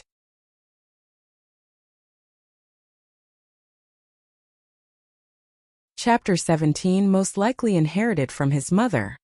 When we went outside, I realized that the sun had hidden, and it had started to rain. After hearing the details from Ms. Blue, we immediately asked the people of Shiki to evacuate to their homes, and asked whoever could move to help us in the search. According to Ms. Blue, Light Blue went to the bathroom while playing with Ms. Schwartz, and when he came back, he was grabbed and kidnapped by a wolf-type monster direwolf. That can be found around here. The witnesses were Gray, Cyan, and Ms. Blue. Cyan chased after it, but it quickly escaped to the forest as if it had been trained, and after asking Gray to report this, Cyan followed it inside the forest. Hearing that, Gray told Ms. Blue to contact me while calming her down, and then went to Ms. Schwartz's house to explain the situation and keep watch. It can't be helped that you all suspect me. I'm a traveler, I can communicate with my children, and I was also playing with Light Blue and the others. It's not strange for me, who has neither credibility nor your trust, to be surveilled. However, if possible, I would like to cooperate with the search. Ms. Schwartz, who heard about the situation, was extremely panicked but seemed to have decided that it was not wise to act immediately due to the situation being what it was. I had to be there at the very least, or she would only look more suspicious even if she moved. Since there is no hard evidence against her involvement, this uproar should be resolved by the people of Shiki alone. But what should I do? I observed her movements over the last few days, but it didn't look like she would hurt children. Though if she's really that Miss Schwartz, I'd be worried about allowing her to cooperate with us or even just staying here. I am worried, but... Miss Schwartz, can you help us with the search? Gray, Lady Violet, and Miss Schwartz, who my words were directed at, opened their eyes wide. Is that fine, CLO? Yes. Ms. Schwartz, I will have you talk with the monsters and expand the search area. I feel bad asking this to a guest, but I am counting on your cooperation. I will not skimp out on the reward. I bowed my head to Ms. Schwartz and asked for her cooperation, whilst fully aware of how rude I was being. There is no time. I'm worried, but right now we need as many people as possible. I'm going to use whatever I can when a life is at stake. I don't need a reward. Right now we have to work together. Is that fine, Violet? I understand your wariness of me, but I ask that you put it on hold for now. It's Lord Ciello's decision. I won't complain. Lady Violet seemed a little dissatisfied, but I will apologize for this later. Well then, according to the witness testimony, the dire wolf headed for the mountain from the square. Miss Schwartz, you will join me and Gray in the search towards the big tree in the southeast. Lady Violet will go with Apricot's group and follow Cyan's footsteps towards the cave, and Orchid will wait with the priest near the church to look for the injured. I asked other people who could move to search the surrounding area as well. For people who had no combat abilities, they could simply check the area in a range that would be easy for them to escape from and return. I asked them to send a signal by activating some kind of magic in the sky if they found them. And I also wanted them to explain the current situation to Cyan if they met her on the way. The visibility is poor due to the rain, so monsters might also be agitated. Please don't forget to light the fire with a pyro stone. Well then, let's hurry. As expected, the direwolf's footprints had disappeared at the entrance of the forest. Direwolf is a relatively clever wolf-type monster. In the forest, it will jump from tree to tree and sprint from branch to branch to avoid being tracked by its footprints. Of course, the branches are not completely unbreakable, and the direwolf will also shed fur, so it's not impossible for someone with knowledge to track it down. But there's one thing that's bothering me. Direwolves rarely attack people directly. That's right. Direwolves rarely attack people. It's because they're clearly weaker than humans. It's a different matter if they're against small children, but even if they have the leg strength to run or jump, they are clearly vulnerable to impact, and they're such fragile monsters that they will die if they charge at somebody, so they're unlikely to make enemies. It doesn't look like it gained any special powers due to its environment. The birds don't seem to have seen anything like that either. Miss Schwartz was gathering information by talking to the monsters we met on the way. I knew about her from the plot of Ring of Fire, but she's very useful. Even though we've entered the monster's habitat, we didn't have to engage in any battles thanks to her talking to them. Cielo. This might be the wrong time and place, but I want to ask something. While Gray and I were calling out to the surroundings, Miss Schwartz talked to me in a low volume that Gray couldn't hear. She looked unusually meek for somebody who was always full of confidence. Why did you allow me to join the search? Frankly speaking, it was partly because Gray and I would be able to deal with her the best if something happened, so I wanted her to be close. But the biggest reason was because you seem to be having a lot of fun playing with the children. I thought you were really concerned for the boy. I see. The biggest reason was that I didn't think she looked like somebody who would harm children. Gray seemed to be really having a lot of fun these past few days, and the occasional sight of him playing didn't look like an act. That's why I thought it would be best for her to join the search under surveillance now. In that case, I will also search him. I don't know what she thought about my answer, but after a short while, Miss Schwartz switched her gears and was going to resume the search.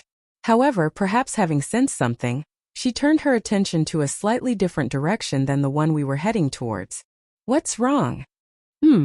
Looks like this child saw a boy who looked like light blue ahead. Really? Hearing that, we ran towards the place where it saw the boy. The soil was muddy because of the rain, but I chose a relatively hard ground to run on so as to not slow down as much as possible. After running a dozens of meters in an open space with a part of the trees being gone was. No. Horses run fast and shoot arrows. Grr. You can't shoot arrows? Okay, then I'll teach you. Gr. Light blue playing with the monster. Moreover, the boy was on top, as if they were playing horsey. Isn't this boy a little too strong?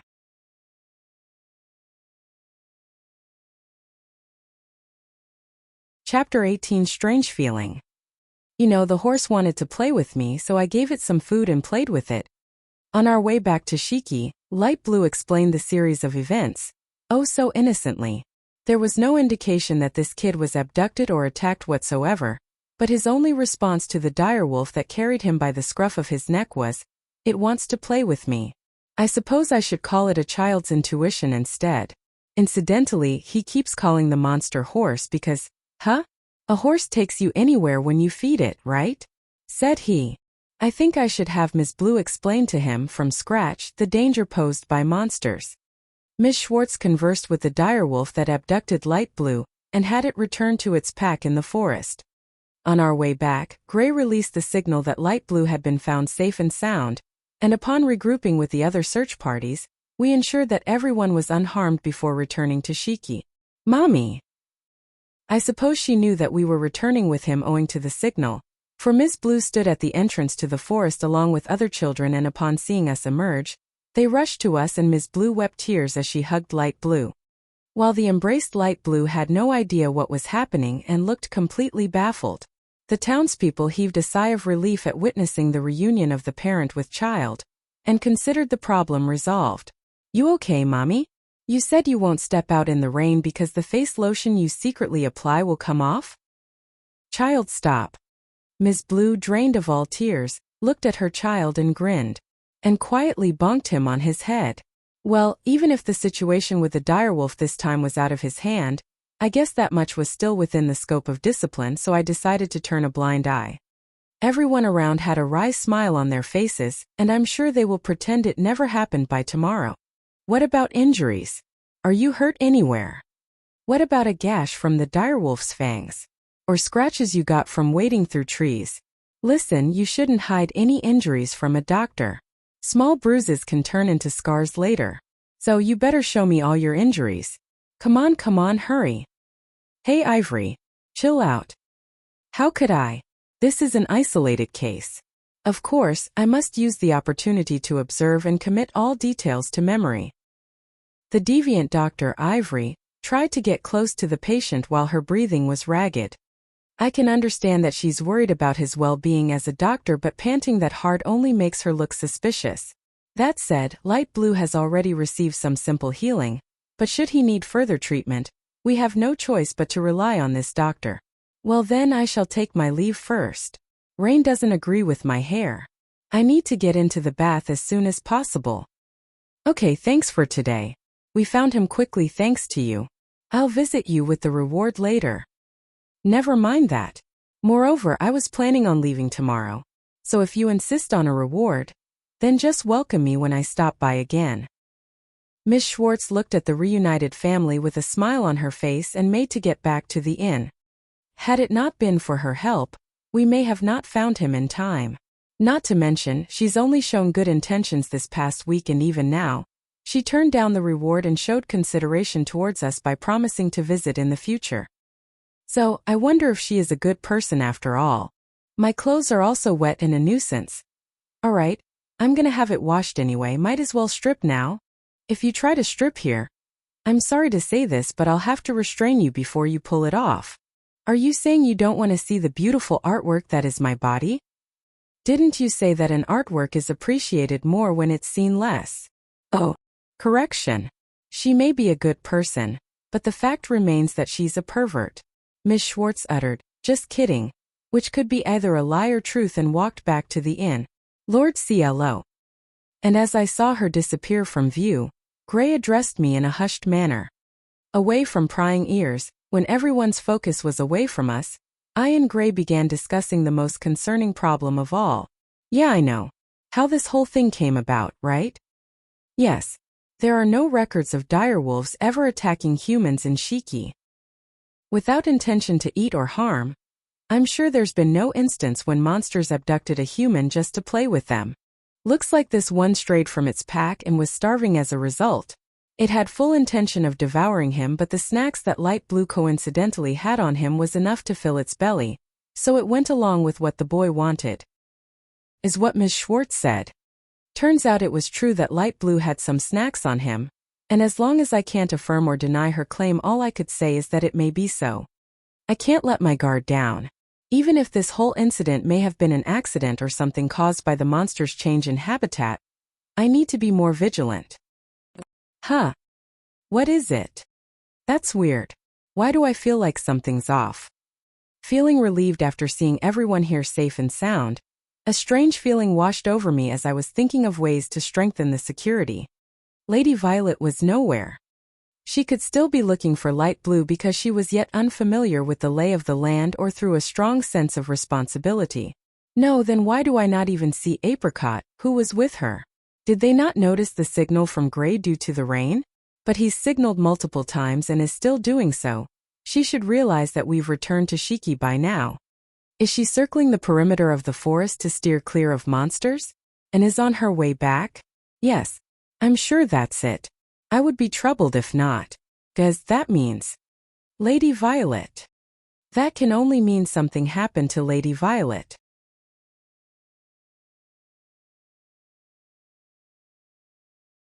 Chapter 19. There is absolutely no twist to the enemy. My leg hurts. I never thought we would be attacked by a monster and I'd slip on the muddy soil. Right now I'm resting at a cave where I can shelter from the driving rain with Apricot and Miss Cyan, who we joined on the way. But at this rate we'll be like the hunters becoming the hunted. I'm sorry, Apricot. You even had to treat me. Worry not. As I have abandoned the sacred hegemony, my magic belongs to the darkness and fire. Thus, it is not bad for thee to get some peace to heal your injuries. I see, thank you. Yeah, I still have no idea what she's talking about. If I had to guess, I think she's saying something like, don't worry about it. I'm not good at healing magic, so I can only do first aid, but you should rest. By the way, I'm surprised you had bandages on you.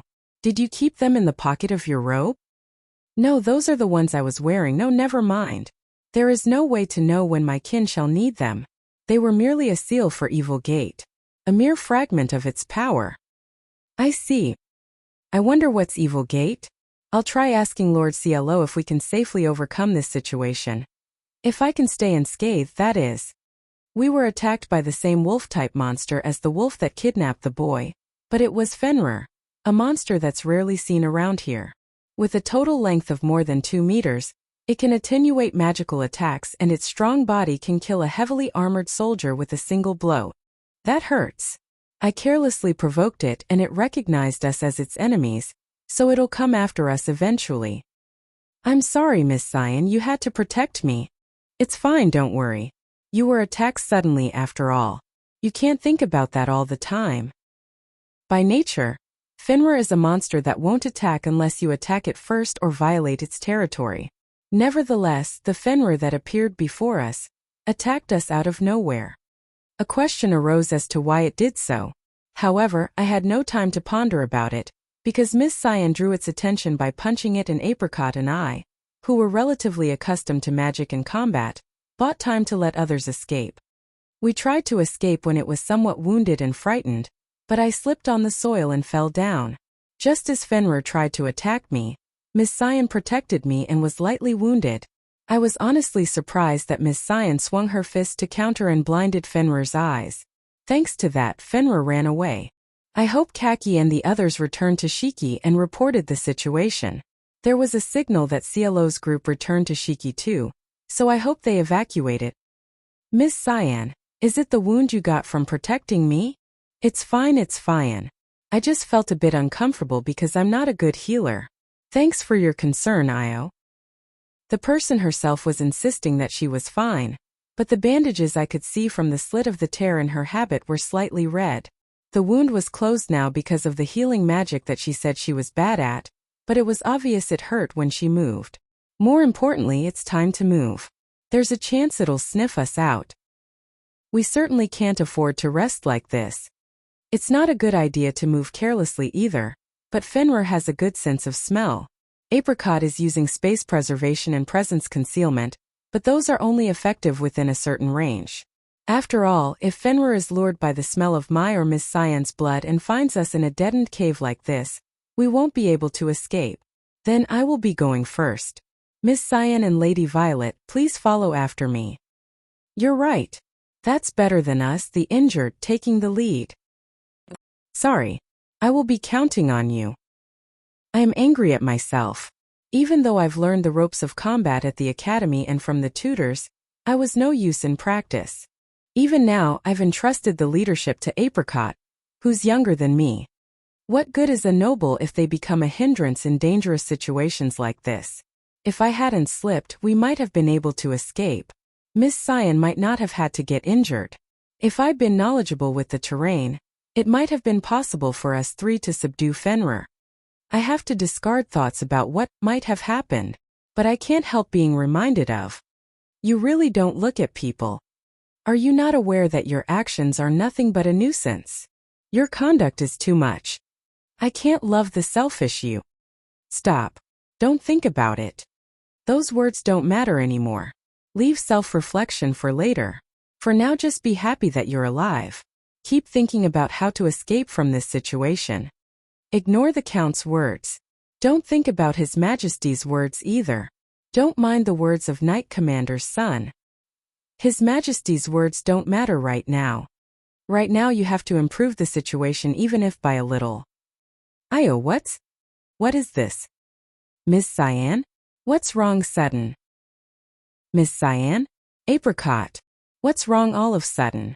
Why are you guys suddenly holding your heads? And falling down? Who this is? What is this? I was suddenly attacked by drowsiness and fatigue. It was like a wave of emotions that stole the freedom of my whole body and made me unable to stand, for a reason unrelated to the pain in my leg. Is this magic? Even if it is, I've never heard of Fenrir being able to cast this kind of magic. Then it has to be some other monster or... Hey there, good evening. Yes, or maybe.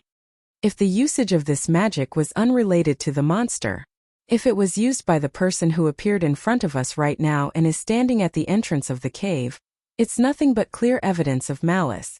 Sorry, but I had to put those two to sleep. Don't worry, I won't harm them. As expected, I wasn't wrong to be wary, though it makes me a little sad to think that her expression of worrying about that child or the way she was having fun was a lie.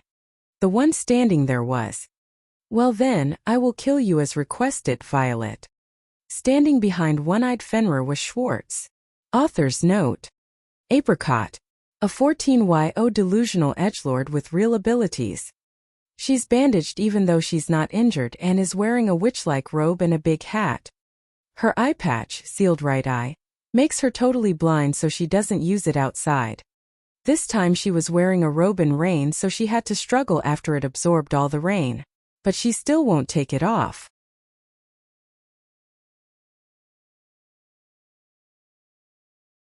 Chapter 20 Mending Heart. Sorry, my child. You got hurt, all because I asked you for a favor. Growling. Alright, I get you, but could you listen to me just this once? Drive away anyone who gets close to this place. If they put up a fight, you can rough them up. Even against Fenrir, which looked ready to pounce on us, Schwartz acted as if nothing was out of the ordinary. Her tone was cheerful as if she were conversing with a friend, and she spoke with the Fenrir on equal terms and had it leave the place. So she's capable of communicating with and controlling even a Fenrir. I wonder how this woman gained such an ability. Well then, it's not exactly mercy, but I'd like to have a conversation before doing my job. Sounding as friendly as ever, she pulled out what looked like a military sword from her shoulder bag. She turned around to face us and smiled. Don't mind my reasons for doing this, but I can answer a few of your questions. Case Tyans. What is she talking about? My head feels foggy and I can't move my body as I wish. I can't gather any mana when I try to cast a spell. There's just too many things I can't wrap my head around. The only thing I do understand is that this whole incident was orchestrated by this woman. And in order to do her job, she has to. What do you mean you have to kill me? I earnestly and almost foolishly asked the woman who just declared that she would kill me, her reasons for wanting to do so.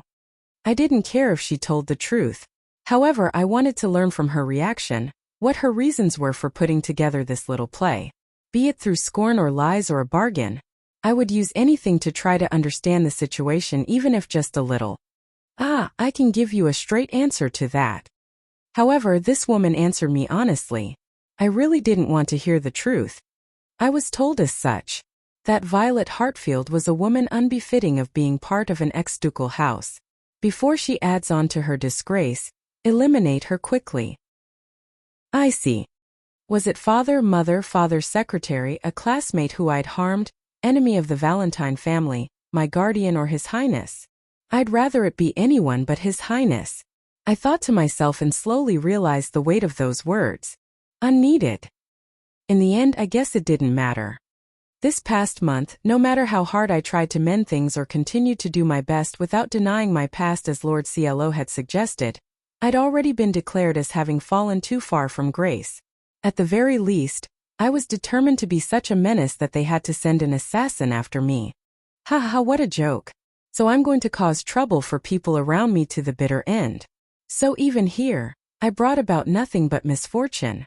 Not really. You having to die and being a curse are two different things.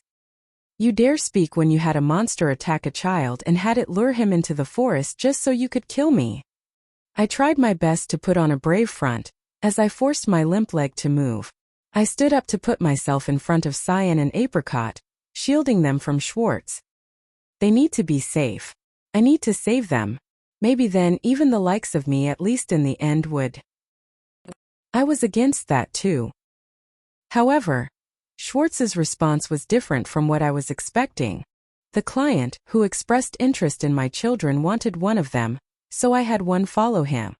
Schwartz chewed her lips, her expression showing her hatred for this abhorrent being. So strange. Her expression just now seemed spontaneous. I thought absent-mindedly even in the face of danger. But the client was impatient and kidnapped the kid, thinking they were helping me out. Us talking here like this is my way of apologizing for that, and personally atoning for my sins. Oh. However, she soon shook her head as if to pull herself together, pointed her sword at me and looked into my eyes as if she were a saintess about to grant me mercy. Saintess. The completely inappropriate impression was a result of Schwartz looking beautiful, illuminated by the lightning flashing outside the cave. Her speech and conduct are strange, but she is certainly beautiful. Schwartz approached me one step at a time. Her movements were measured. The aura around her was so cold that it felt like she would immediately lop my head off, if I were to try to cast a spell. Will you harm Miss Cyan or Apricot? I'll convince Fenrir to leave them be. I'm glad to hear that. Upon hearing her answer, a smile unlike the one from before escaped my lips. How strange, that I would smile when someone is trying to kill me. Did I give in to despair? Maybe so.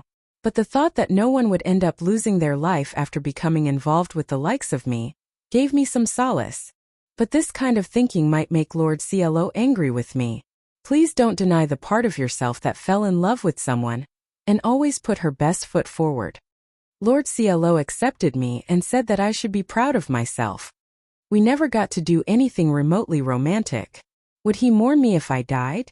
Or would he be relieved that a troublesome woman was gone for good? That would make me a bit sad, even though I'm not good enough to be entitled to do so. Don't worry. To carry out this job, the surroundings were.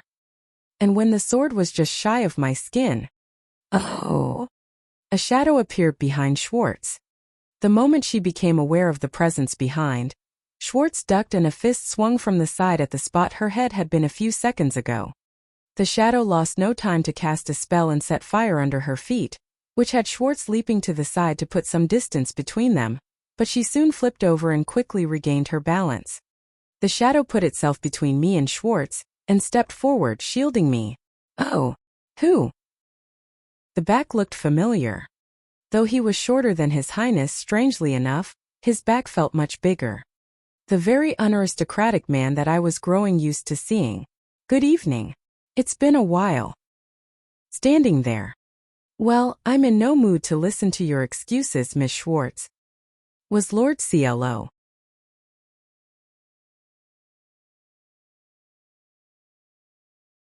Chapter 21, Manners and Threats.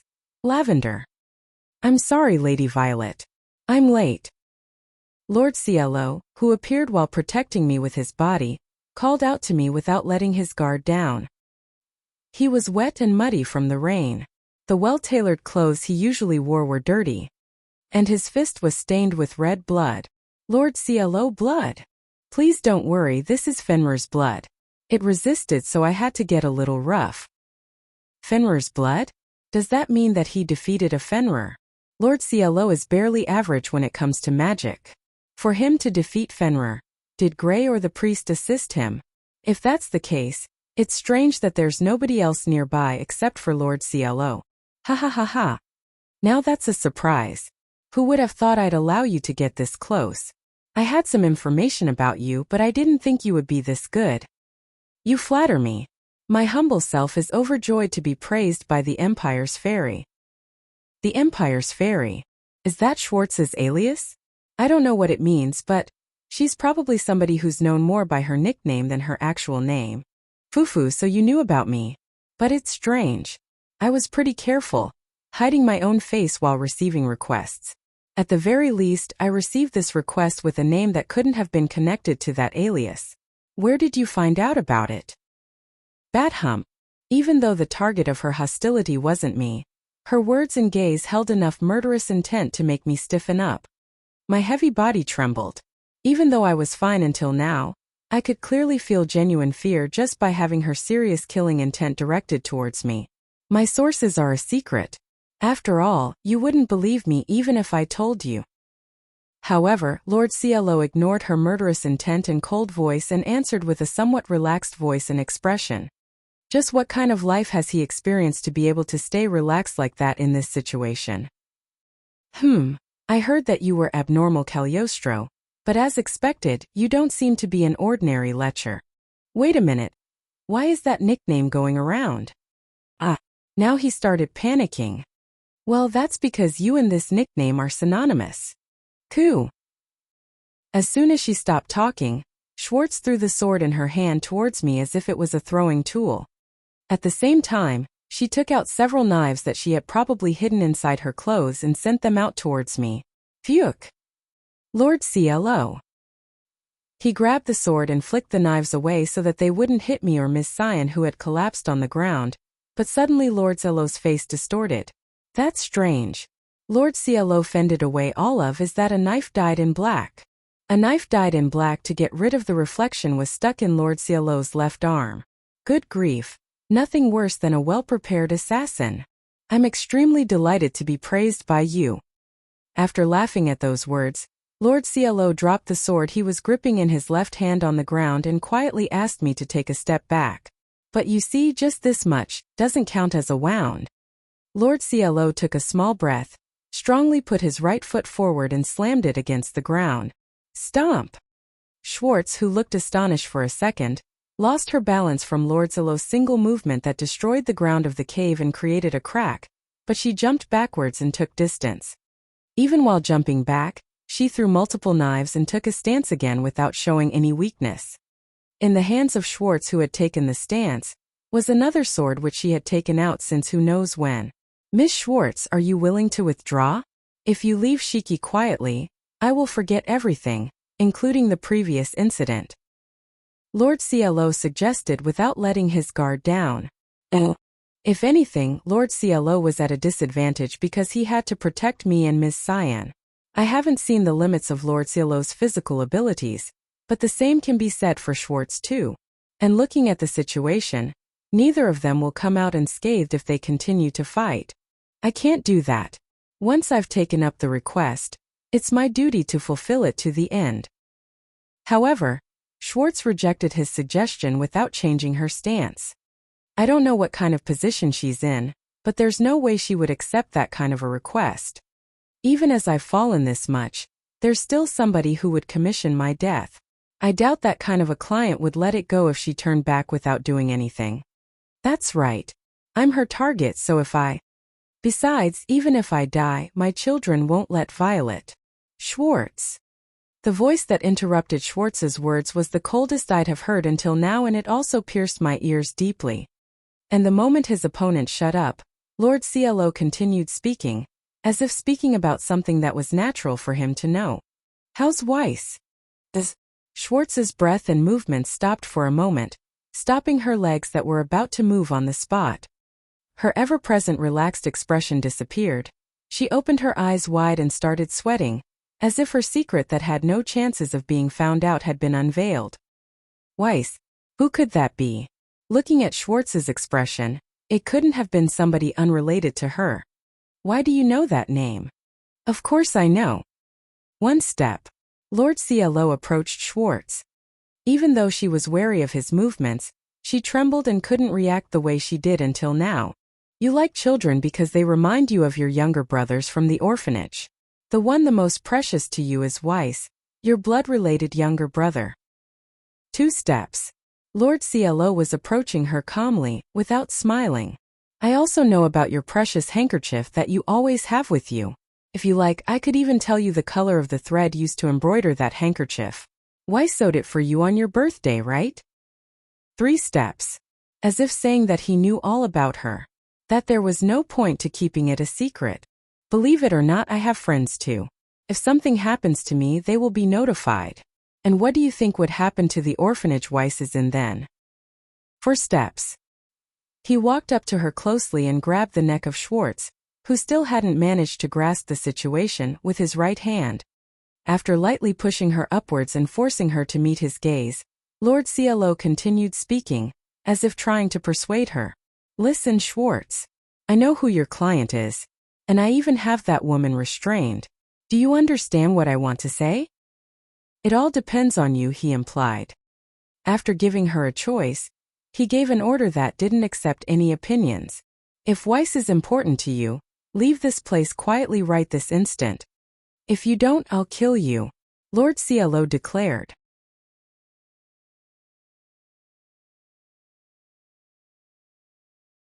Chapter 22. It was an unadorned golden OO. I had a hard time recalling information about Schwartz. After all, even though I wrote down as much as I could remember on paper when I realized that this world was similar to Ring of Fire, it was over 20 years ago for me. It took a lot of effort to contact my friends in the Empire to compare the information and confirm that what I thought was correct was true.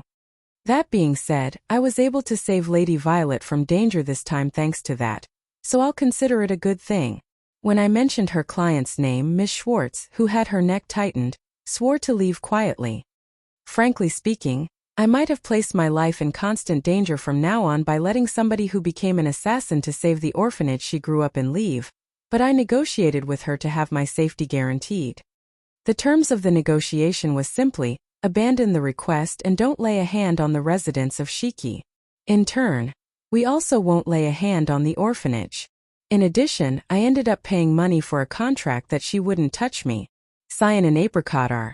Yeah, it looks like their injuries are also fine. They're just sleeping. If I remember correctly, they're asleep due to Schwartz's original magic, which is a combination of fragrances and magic. From my knowledge, it had some degree of directivity, and was more effective at putting the targets to sleep by sneaking it into one's body while applying space preservation. It doesn't seem to cause any harm, and I'll check later if there are any after effects. Oh. What should I do about Lady Violet, who's sitting a little far away from me with her face covered? Even though things went well this time, she must have realized that there's somebody out there who hates her enough to want to assassinate her. Moreover, it was somebody from her family who was monitoring her. It was something they did on their own accord to their fanatic loyalty, but it might take some time for Lady Violet to calm down, since she was a target of murderous intent instead of simple hostility. Lady Violet, Gray and the others will be here soon. Only the priest, who restrained the client, knows that something like this happened. Others will only think that a Fenrir has lost its way and gone out of control. Oh. What I mean is everything is fine. Gray and I will protect you as family. And what happened this time was because the Watcher went too far. Others typically wouldn't do something like this. Oh. What I mean is, you know. What should I do? How should I follow up? Even I don't know how to care for the person who was nearly assassinated. Rather than that, I want you to take in consideration my specs that didn't get me praised as a prodigy or a gifted child during childhood, even though I'm a reincarnated adult. At the end, I was even told to calm down more. Maybe. Yes. While I was choosing the next words, Lady Violet continued while looking down. Thank God, at least she's trying to have a conversation. Maybe it's better if I'm gone. Nevertheless, I'm not good with conversations like this. But it's much better for her to vent like this instead of bottling things up, reaching her limit and become suicidal before I know it. I approached Lady Violet, took a position in front of her and squatted down. Then slowly but quietly she began to mutter words. All I have done is cause trouble to those around me. I didn't have allies at that time either. Just as she was trying to do her best after being dumped and abandoned, this incident happened. I haven't heard the details of her life at the academy, but even I know that she was struggling alone. Or even if she had people around her, they wouldn't be able to protect her. The condemnation event in Ring of Fire should have been hopeless for Lady Violet. Oh, but it's also true that Lady Violet was extremely blind to her surroundings. That was undeniable. Neither mother nor father expect anything from me. No, maybe they don't even consider me as their child anymore. I think she's exaggerating, but I don't know Lady Violet's parents that well.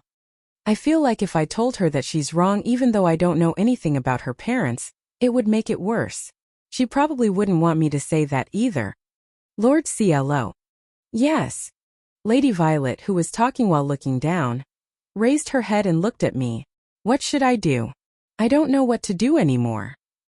An expression that looked like that of a crying child, making her look a little younger than her age. It was her vulnerable side that I hadn't seen until now. It was the face of a girl who's neither tempestuous nor arrogant.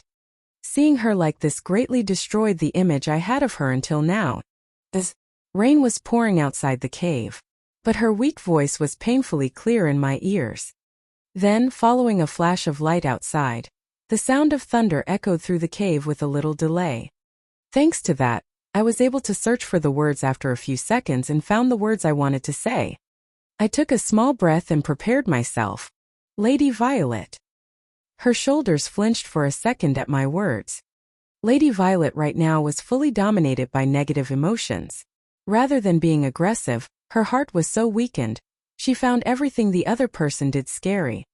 Actually, I was planning to give it to you later. I was going to give it to her on the 1-month anniversary of her arrival in Shiki, but I have no choice now. I took out something I had hurriedly hidden in my pocket in the morning because Lady Violet had come just as I'd received it. It was packaged in a black box with no wrapping or any other decorations. Yep, the box is safe. I'm glad it wasn't crushed by Fenrir or the knife. I probably should have prepared it earlier, but could you please accept this? I took it out of the box and held it with the thumb and index finger of my left hand. I put the box away in my pocket and took Lady Violet's left hand with my free right hand. It's a beautiful hand. Looking at her left hand, which I have never held before and which makes me a little bashful to hold now, I can see the effort she has made to keep herself beautiful even after coming to Shiki. You might have many things to think about, like what to do, being abandoned, your position and self-sacrifice. But please let me just say this. I looked straight at her as she looked up. Her long, beautiful violet hair was swaying from the rain. Her beautiful blue eyes were dripping with tears, and her mouth was tightly closed, as if she would let out sobs if she opened it. Oh, she didn't have her usual elegance or grace, but I, who've always seen her as one of the characters of an otome game, felt like I was able to see her face properly for the first time. I have once told you that I hated you. Remembering that I had never told her that I liked her, my heartbeat quickened at what I was about to say. But I'm your ally. I've never done anything like this before, including in my previous life. I hope my voice isn't strange. I hope my expression isn't funny. I hope she doesn't think that I'm weird. I can't help worrying about all those things. Let's figure out what to do from now on together. Even if this marriage was sudden and unwanted at the beginning, due to a combination of events and various unforeseen factors. Even if we were wary of each other in the beginning, the rapport to get to know each other, life in an unfamiliar environment, and love. I thought all of those wouldn't be too late to start after we became a married couple. So, please don't say something as lonely as you being better off dead. I put a ring on her ring finger and promised her, let's support each other as a family. I will always be there for you.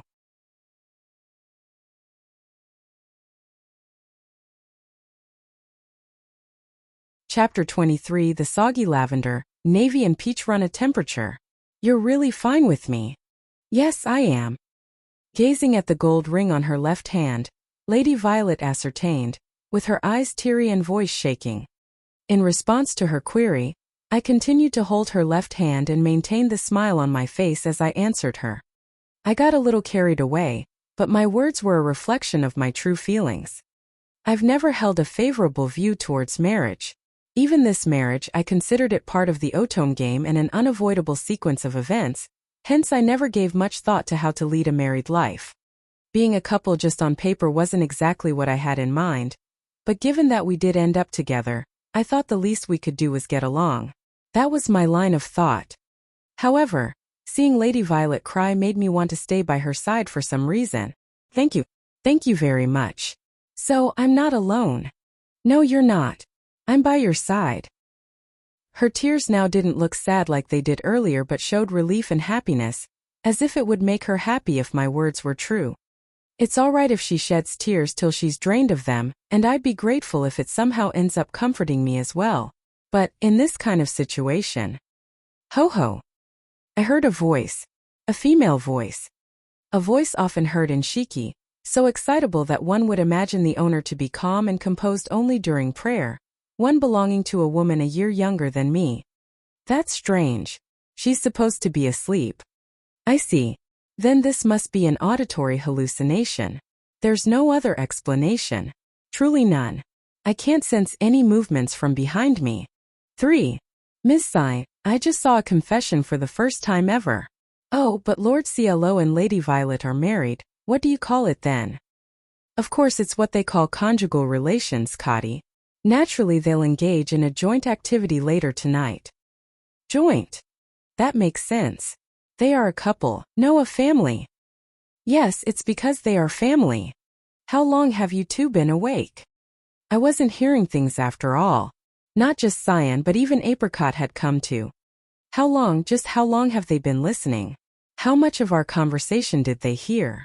My confession aside, if they heard about the details of the assassination then it would be bad in more ways than one.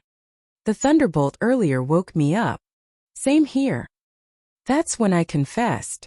The thunderbolt is what influenced me to finally decide on what to say to Lady Violet. This makes it hard to resent it. Never mind that. I'm glad everything is resolved.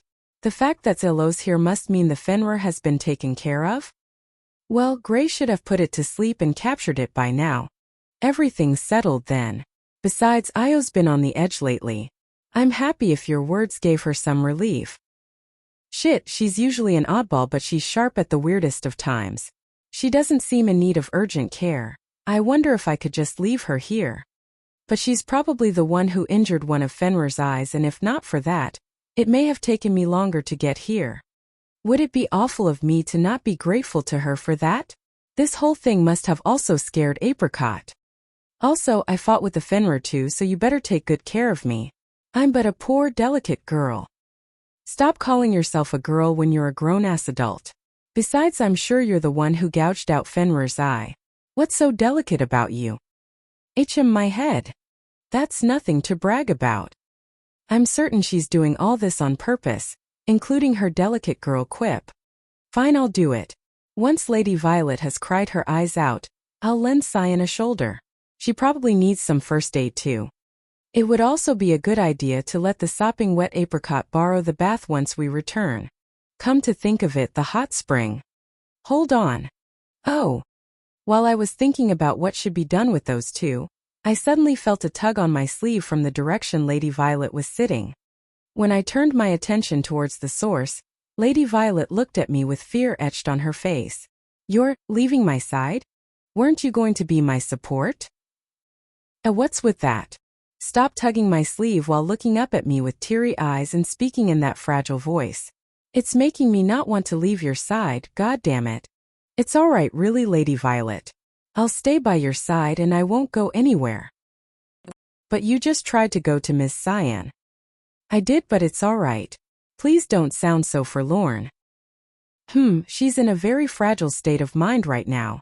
Of course, I meant it when I said I'd be by her side and would always have her back, but thinking back I don't really know what a normal married life entails. What am I supposed to do as her husband in a situation like this? Hey, Alo's freaking out. What do you think, Kati? Please share your thoughts on seeing a hesitant CLO. To revel in peace, He needs to take a seat beside her and conduct a ritual to bestow tranquility by having their hearts bond. I see a kiss. Not to worry. You lost lambs. As one of the thousands serving God, I shall stand witness to your act. Should I really leave these idiots behind? I know I should comfort her or kiss her to show my affection. Frankly, I'd do it if I'm allowed to. But I'll be damned if I have my first kiss in front of this horny idiotic nun and delusional idiot. Moreover, Lady Violet would hate it if I kissed her without warning. You're not going to do it? Please stop, Lady Violet. Please stop saying things that'll make me sway. Ah, damn it. The two idiots fan the flames. But would it be better if I kissed her at the very least? Never mind a kiss on the lips, but I wouldn't mind kissing her on the cheek or the back of her hand. I'm sure the two idiots are going to shoot daggers at me later. If it were me, I would have no trouble making such a small gesture. Chew. Are you okay, Kadi? Are you cold? Yes. Since I had to focus on keeping up Asgard, I couldn't spare any attention to maintaining my body temperature. Ugh, my clothes also feel so heavy. Then all you gotta do is remove that heavy witchy cloak you have on. The hat too while you're at it. But I'm sure she would never take them off in front of others. Even back when she first arrived in Shiki, she was so particular about her appearance that she'd rather collapse due to heat stroke. Hello's looking as if he wants to ask us to strip. I see, so he's trying to get us out of our clothes when we're exhausted and defenseless after battle. Wah! Hoo. Fine by me, Lord Cielo. My body can certainly outshine a top-tier diamond. I can't fault you for being curious. I see, so you're still very much interested in female anatomy, Lord Cielo. Then should I also strip? Alright.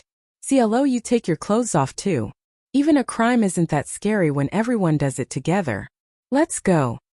Hey, look here, you damn nun. What's with these people? Sigh, don't tell me that the magic Miss Schwartz used infected them with her exhibitionist fetish? Nah, they are probably just delirious from the fever and the adrenaline from the battle probably has them excited. Yes, that must be it.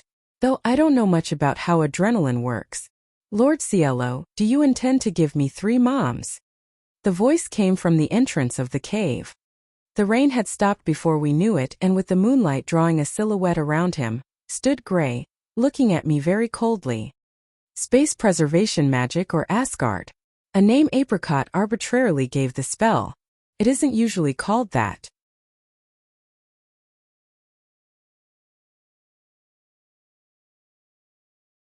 Chapter 24. Wrapping everything up. I've been busy dealing with the aftermath. The information about Miss Schwartz's assassination attempt was kept between me, Gray, Lady Violet, Priest Snow White and the spy, who wasn't directly involved with the request. In a few days, some kind of response should come from the ducal family about this matter. However, the other citizens were told that Fenrir had wandered into Shiki. The gist of it was that Fenrir had strayed from the monster realm and ended up in Shiki, which I and Lady Violet's group worked together to defeat, and Gray and others restrained it. In reality, Fenrir was brought by Miss Schwartz after taking the uniqueness of Shiki's residence in consideration, but I can't exactly explain that. I see. I did something unforgivable to that child, Fenrir. It would certainly be better to hand over that child to ensure your mental safety. Well, it might be a suitable ending for that child. That's what Miss Schwartz said. It seems that the Fenrir she brought was rough-tempered and used to attack its own kind in near proximity. Anyway, the fact that a wild brank monster attacked the town immediately reached the neighboring towns, and they were put on high alert, fearing that other Fenrirs could attack as well. By the way, rank monsters, which are one danger level higher, are dragons and other fantasy species, so brank can basically be said to be the symbol of the threat to the general public. A dragon is probably sleeping in the basement of the academy. Most people wouldn't know about it though. Sharing the information about the situation, investigating the area around Shiki and strengthening defenses. I also need to scrape together money for the costs associated with all this and prepare explanatory materials for the army soldiers who will be joining us in the future. If I don't get a few things done now, it'll become a hassle later on. There's no use complaining, I'm alone right now. Gray is repairing the damaged areas with magic and negotiating the handing over of the captive, while Lady Violet is resting in her room because of the effects of the magic. her injuries and a slight fever that may have been caused by getting wet in rain. She calmed down and went to sleep, so I'm working while I can. But in any case, I have to do what I can do by myself at the moment. Lord CLO, I've compiled the documents. All you have to do is sign it. As I was drafting documents, locked in a glaring contest with the paper, Lady Violet came to hand me the documents she had put together. When I took a look at them, they turned out to be extremely helpful documents that I hadn't done yet. As expected, she's excellent. I want to learn from her too. Oh, thank you very much, Lady Violet. Why is Lady Violet here?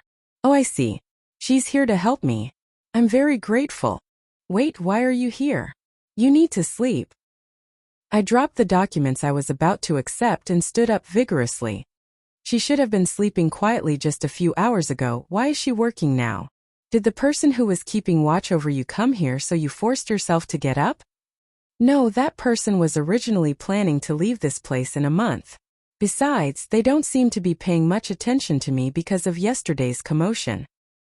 Is it really okay for somebody to monitor her just for a month?